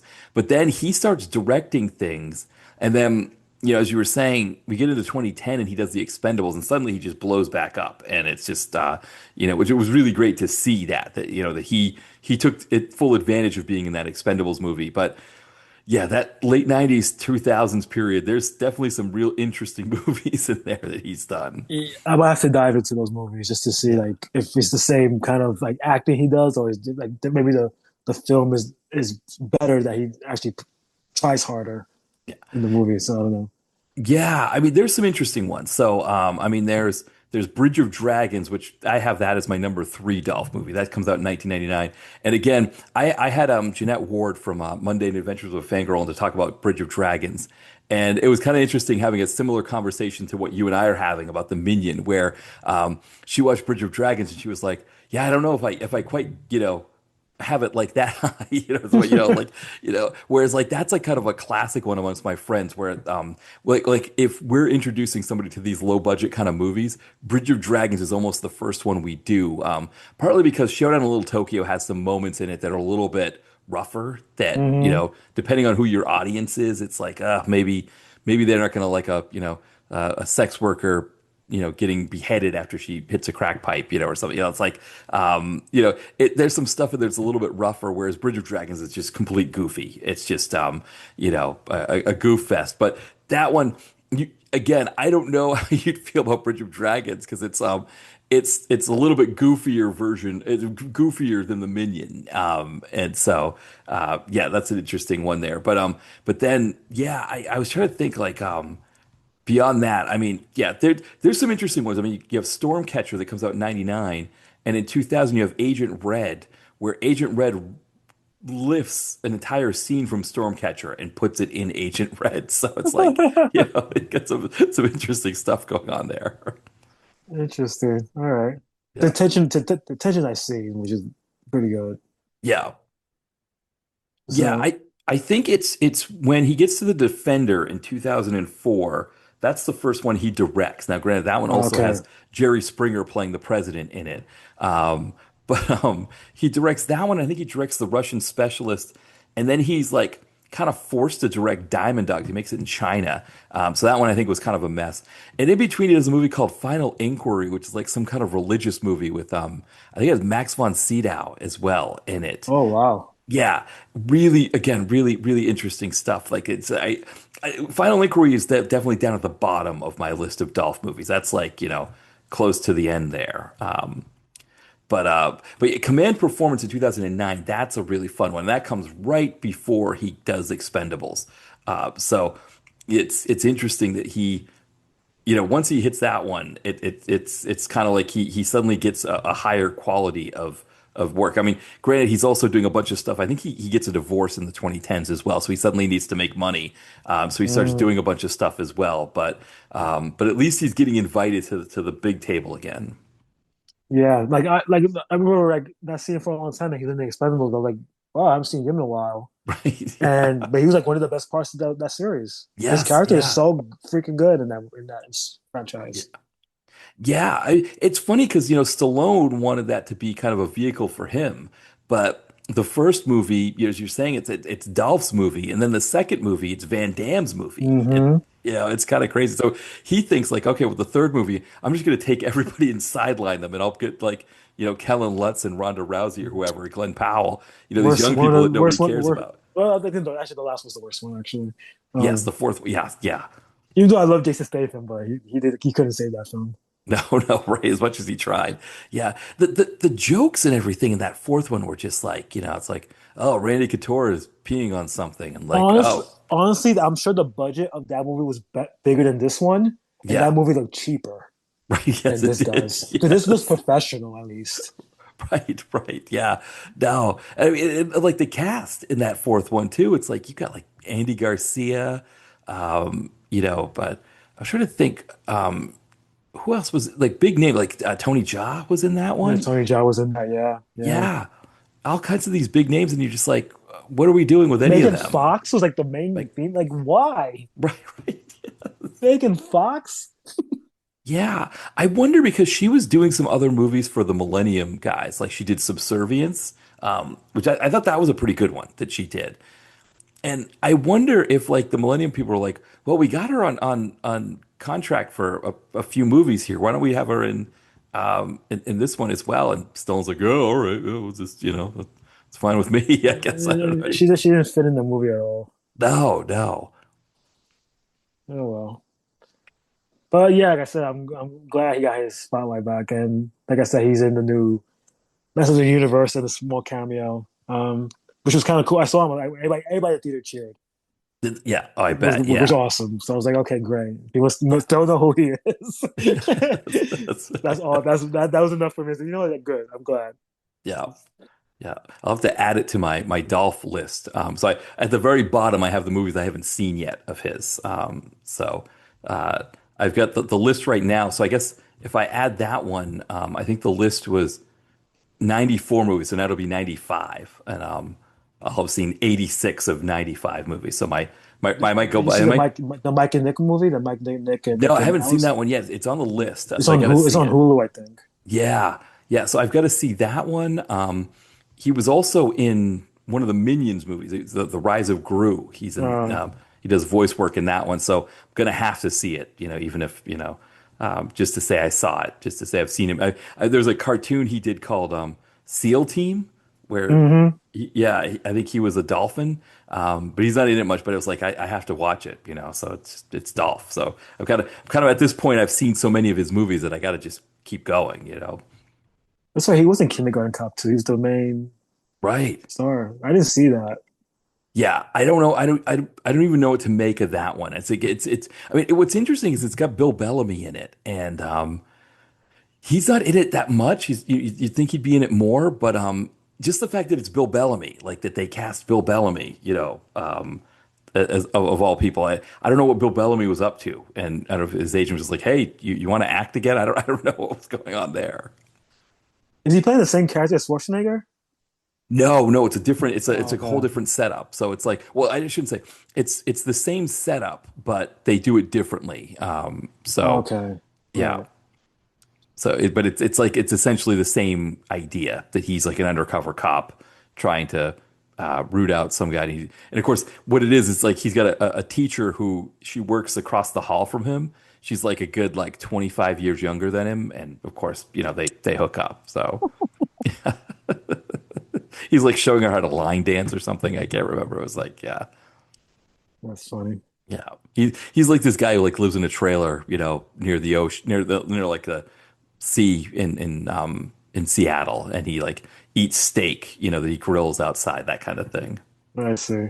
Yeah, I've been meaning to watch it. I don't know. The idea of a part two of that was just like, really a sequel? oh, I mean Uh, it's a total cash. It's they're cashing in like we were talking about, different IPs. They're just cashing in on that. They're but just yeah, that had a lot of publicity when it came out, though. Like people were yeah. talking about it, like, oh wow. So it's one of those things, I just never bothered watching it. I was like, I never heard good things about it. So I'm like, no, I'll just skip it.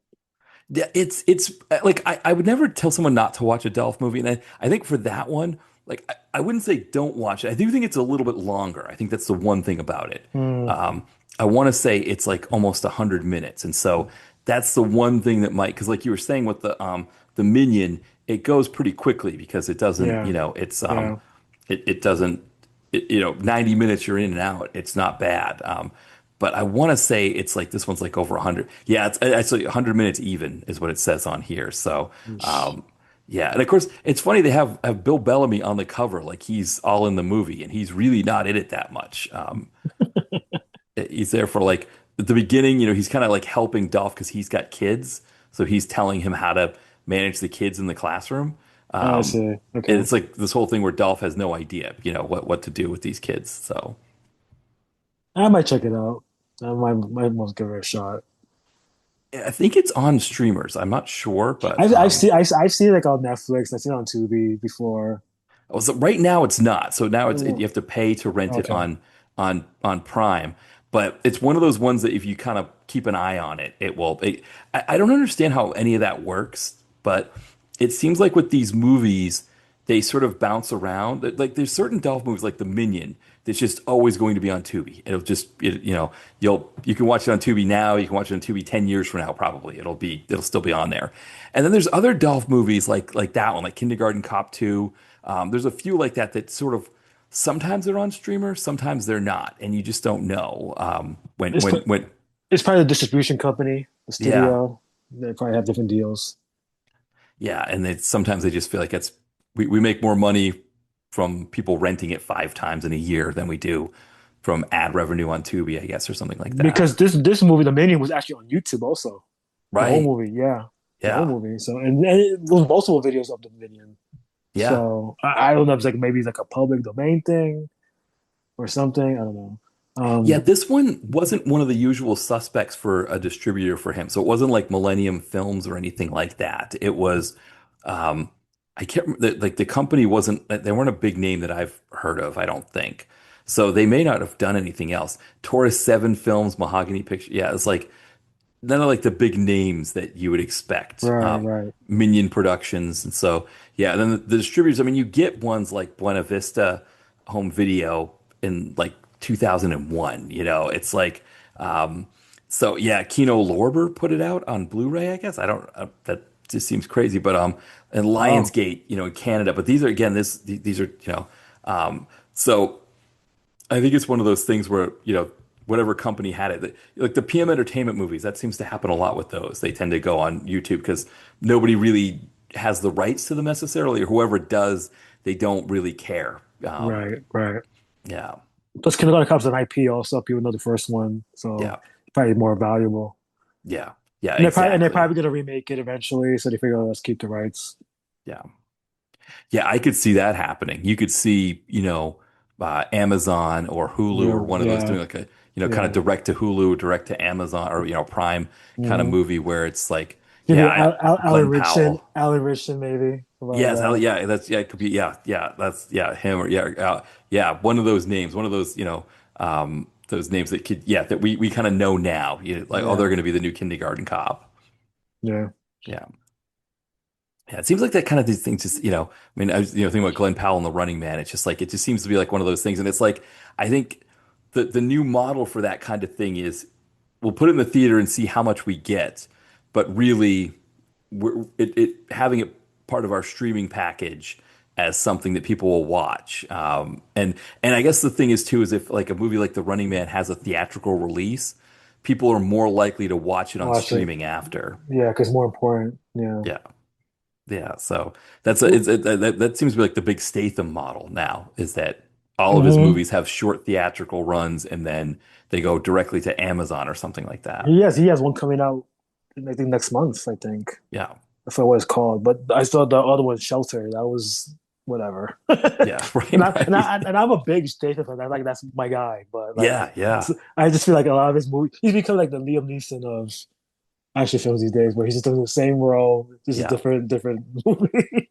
Right. It seems like this whole like trafficking thing, it that just Yeah, it's yeah, just movies just they just keep using it all the time and it's like yeah. and I've heard that like like FBI agents that actually do try to like that actually are investigating and prosecuting trafficking they say that these movies completely do them a disservice because people think like oh there's these big elaborate schemes Hmm. and all this kind of stuff when it's really just like more like they're more crimes of opportunity and people that are disadvantaged being taken advantage of and that kind of thing. But it's like it seems like just anybody who's writing a script nowadays they just start from the premise of like okay we're going to use trafficking where do we go from there it's Yeah. yeah Like I feel like that's the action star. That's like he's like the Dolph Lundgren model, like Statham, yeah right? yeah Gerard Butler, who else? Mila Jovovich, that kind of hmm like person that like this was a big action star in like the 2000s, and now yeah they're just doing like this direct to video stuff. yeah Um, which is I mean, hey, if you get a paycheck and you make your money, hey, go for it. And some of those movies are actually pretty good. Like the Mila Jovovich one, like The Protector, I didn't think it was that bad. I saw it, so. yeah I got to see that And one that's another human trafficking movie. yeah But yeah, I thought she was pretty good. I thought she was the best part about that movie. So Yeah, she's always really great. And I think that is, it's like one of those things where it's like, if the movie's in the theater, and one of the problems for me with the Statham movies or, Mila Jovovich, whatever, they get a very limited screening here in hmm Philadelphia. hmm So it's like the movie theater that I go to, they might show, like, I remember Statham's, one of his movies, they were only showing it at 10 o'clock at night. And so it's just, I could take the subway back from then, but it's just not always a good idea to take the subway that late here in Philadelphia. And yeah, so, yeah, yeah. I prefer my morning matinees anyway, because it's like I go out, I see the movie, then I can run errands or do whatever Hmm. after. But like with the Statham movies, it's and I think a lot of them do that, but it's like it's still enough of a theatrical run that when people see it on Amazon, they go, "Oh yeah, I remember that being in the theater. Let me see Right. what that's about." And the Beekeeper, and Yeah. what was the other one that he did? I forgot. I don't remember. They'll Working blur. Man was Working Man. one. That was it. Yeah. That was it. Working Man. That's what I was thinking of. Yeah, they'll blur together now, Right, which right, is unfortunate. exactly. Which is unfortunate because I like I said, I love Statham. I loved him since Snatch. Yeah. So it's like, and then it's like he did very interesting stuff, and then also he just started becoming Liam Neeson. Yeah. So it's like, okay, well, at least Liam Neeson did a spoof movie and kind of stepped away from that. So I was like, okay, thank you. But that is an interesting thing. Like, we were talking about how Seagal and Van Damme went like directly into direct to video. And Statham has found this niche in the new streaming I world mean, where, yeah, yeah, these companies like Amazon and Netflix and, whoever, I guess Hulu, I guess is 20th Century, right? I think that's yeah, who yeah, makes their yeah, movies. But it's kind of this like little like niche area where it's like they want product and they're willing to pay a lot of money for it, and so then he gets to do these movies that they put them in the theater just to give them more life when they're on the streaming service. And so it's really interesting how he's really found his way into this niche. And I guess Gerard Butler's the other one who really yeah, manipulates this niche. There yeah. aren't many that have been able to navigate that so well. That's great. Like there's a space for them still. You know what I Yeah. mean? So like Jason Statham, that you put him on Amazon, those movies will be watched. Yeah, Because yeah, he's the name. Like Fast and the Furious alone, like, oh, he's from Fast and the Furious. A lot of people think of him from that. So like, oh, I'll watch that. yeah. I feel like Batista's also falling into that too, in a way. Yes, yeah. He's another one who's getting Yeah. moving that territory. Yeah, And I think he's great too. So yeah, yeah. He was great in that as Tong Po in the Kickboxer reboot. yeah, yeah, Yeah, yeah. um, and I mean, he's great in the Guardians of the Galaxy movies. I think that was the big thing was that he was kind of a revelation for people in those movies, and they thought, well, okay, what else can we put him in? Yeah, I still think he's the best wrestler turned to actor. Yeah.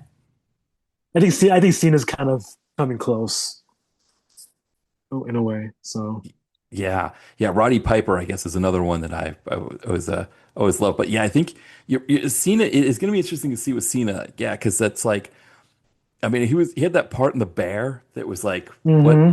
what are they doing with? It's like what that was in that third season of The Bear where they were kind of just a mess. Yeesh. Yeesh. Yeah, but it was almost kind of like it made Cena look better than it made the show look, I think, by having Cena in it.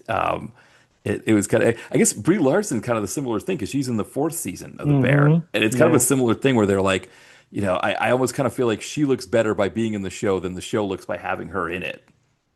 Yeah, because it gives it more prestige. Yeah. Yeah. Yeah. I know that one's coming to a close here soon here. I guess it's the I fifth. still I still have to watch the fourth season fully. I haven't watched it fully because the third season was so whatever. Yeah. I just didn't want to go back into it. No. Well, the thing that's going to be hard for you to watch about watching the fourth season is that uh, Rob Reiner has a part in the fourth season, and Mm, so yeah, I don't know because I haven't watched much that he's like my wife and I we haven't watched any All in the Family since he passed, and so I don't know how I would feel about because I think he's probably in this fifth. He might be in this fifth season as well. They might have already shot his scene. So yeah, I don't know how I would feel going back and watching that fourth season again with him in it. it was wild when that happened because like I think the Spinal Tap sequel hit HBO Max, That's right. and then like Yes. days after he got murdered, and I was like, Yeah. wow. I was like, wow. Yeah. Yeah. Such a tragic thing, and it is. And I mean, he's involved in so many things. It's like I mean, you think of like Sleepless in Seattle. Hmm. He's there with Tom Hanks eating at Pike's Place Market there or whatever. It's like yeah, It's yeah. like it's like the Catherine O'Hara too because she did the studio, That's right. and I get Yeah. they had to write her out in a certain way. So I'm wondering how they're gonna do that. Yeah. Yeah, she's another one. It's like, yeah, I don't think I think I'm trying to think if we watched I don't think we have watched any of the like the Christopher Guest movies, since she passed away. Yeah, I watched Best in Show and what was the other one? My Um mind's blank right now. Mighty Wind? Mighty Wind, that was it. Yes, Yeah, yeah. yeah. God, that's such yeah, Mitch and Mickey. Yeah, that's Hmm. just Yeah. yeah. Yeah, when my wife and I, when we got married, we had a very small ceremony, and we played that, the Mitch and Mickey, Kiss at the End of the Rainbow. We had that as our song. Uh, Yeah, so Great yeah, movie. Both of them are great movies. yes, it's amazing. Yeah, the kind of the humor with those characters, and it is. I mean, Catherine O'Hara is one of those, just like you know, any of the scenes that she was doing in those movies. It's just, yeah, it's always hilarious stuff. It's like, yeah, I think it's going to be an interesting thing with we talk about, Naked Gun wanting that to be a hit because people wanting comedy back in the theater, but like yeah, like if Christopher Guest started making movies again, it would be interesting to see if people came out to see. I mean, again, it wouldn't be quite the same without Catherine O'Hara, but and I guess Fred Willard too, right? He's passed away. He Yeah, was in those yeah. movies. I think Scary Movie kind of revived the comedy, to be honest with you. Yeah, So hopefully that's a start of something. People may want to just laugh. I don't know. Um, yeah, I think that it's funny because comedy. I feel like people are so sensitive now. yeah, It's hard to make jokes about things because even Scary Movie kind of suffers from that too. They were like promising it was gonna be very like offensive, and it really wasn't. To be yeah. honest with you, so it's kind of like I don't know. It's I feel like movies dying period sometimes ago. Does no one Yeah. love movies anymore? Did anyone just not be sensitive for like an hour and a half and just enjoy it? Yeah. You know what's one of the things I think that's an issue now compared to in the past is that like somebody would talk about this with the whole roast thing, with like the Mm, Kevin Hart roast and all that, is that yeah, in the past, like, like when they did the roast in the 70s with the Dean Martin roast, everybody knew each other. And so all of the ribbing and all of the making fun of each other, it was all kind of in love because they all knew each other. And nowadays, that's not how it works, right? With these roasts, it's people taking shots at each other who don't really know each other. And I think that's probably part of it with the comedy as well, is that like, the comedy that you had back then, a lot of these people all knew each other, and so they'd be riffing in these movies and making jokes and stuff. But like they were kind of jokes together, with each other, and right. so when people watched it, they weren't like overly offended by the humor. I mean, there's moments where you're like, okay, that was a bit much. That was a bit of a rough joke. Um, but yeah, I mean, I think like Blazing Saddles, you Mm, know, you probably couldn't make Blazing Saddles today, no, right? no. But by the same token, I feel like you can watch Blazing Saddles, right? Like you can watch it and be like not offended by the jokes. It's like yes, it's the jokes are they're not jokes that you could make today, but I don't think they're jokes that you can't watch today. It's funny because sometimes I will watch like reaction videos of certain things like that. Hmm. So I watch people like watch Airplane. Yeah, Oh my God. Like someone get really offended by some of the jokes. yeah, Like the jive thing, the jive scene, right. where I was they're gonna like say, they're like, yeah, oh, is that like racist? Like it was funny. Like just laugh at it. Like the whole point is that they're making fun of like stereotypes and stuff like that. That's the point. yeah. It's satire. Well, it wasn't it. It was the woman who played June Cleaver that was Yeah, yeah. doing it. So that's like part of the joke as well. Is that the actor who played June Cleaver, everybody knew Leave It to Beaver growing up. That's like part of the joke. But yeah, and yeah, yeah, you make a good point that like yeah, that like younger people probably would kind of cringe at that kind of joke. Hmm. But also, I think nowadays, I think sometimes when jokes are made like that in a movie, everybody acts like they're on board, but maybe they aren't as on board. Whereas I feel like in Airplane, maybe I'm wrong about this, but I feel like in Airplane, like, everybody involved would be on board with that scene. And there was a sort of an understanding that like nobody was, like the two actors that are speaking jive, it's not like they're, you know, feeling like uncomfortable playing those parts. Or the scene where the woman is hysterical and slapping her and using the wires Right. on her. Yes. Like that would never fly today. Right. But Right. like I would think like they were all like, this is funny. And we're just gonna just Right. make it as funny as possible on Right. camera. And it is. So I don't know. Well, It's because weird. they were making fun of this trope that would happen in those disaster That's movies in where movies, like right? a Yeah. woman would be hysterical and she'd get slapped. And Right. it's like that's horrible, right? You shouldn't be slapped. and so Airplane's making fun of it. Airplane's like, yeah, this is not good to be slapped. And so then we're gonna do it to an extreme just to make a joke about it. Yeah, it's interesting, like this generation just watching the reaction, like, man, you guys are weak. Right, It's right. soft. Yes. Yeah. Well, right, because Airplane is one of those ones that I remember my parents watching it before I got the jokes. I remember they were laughing at there's like the black and white photos, or black and white Hmm. shots of like the plane crashing and stuff like that, and they're laughing. I'm like, what's funny about that? He crashed the plane. Is that's of The course now coffee, I'm the older and I get coffee, it. the coffee scene with the Like, fake brag, like my man. right, Like a lot of exactly. people like he said reaction like what? Like the eyes like why? Like, oh my God, did you just say that? Right, right. Yes. Yeah. Excuse me. Yeah.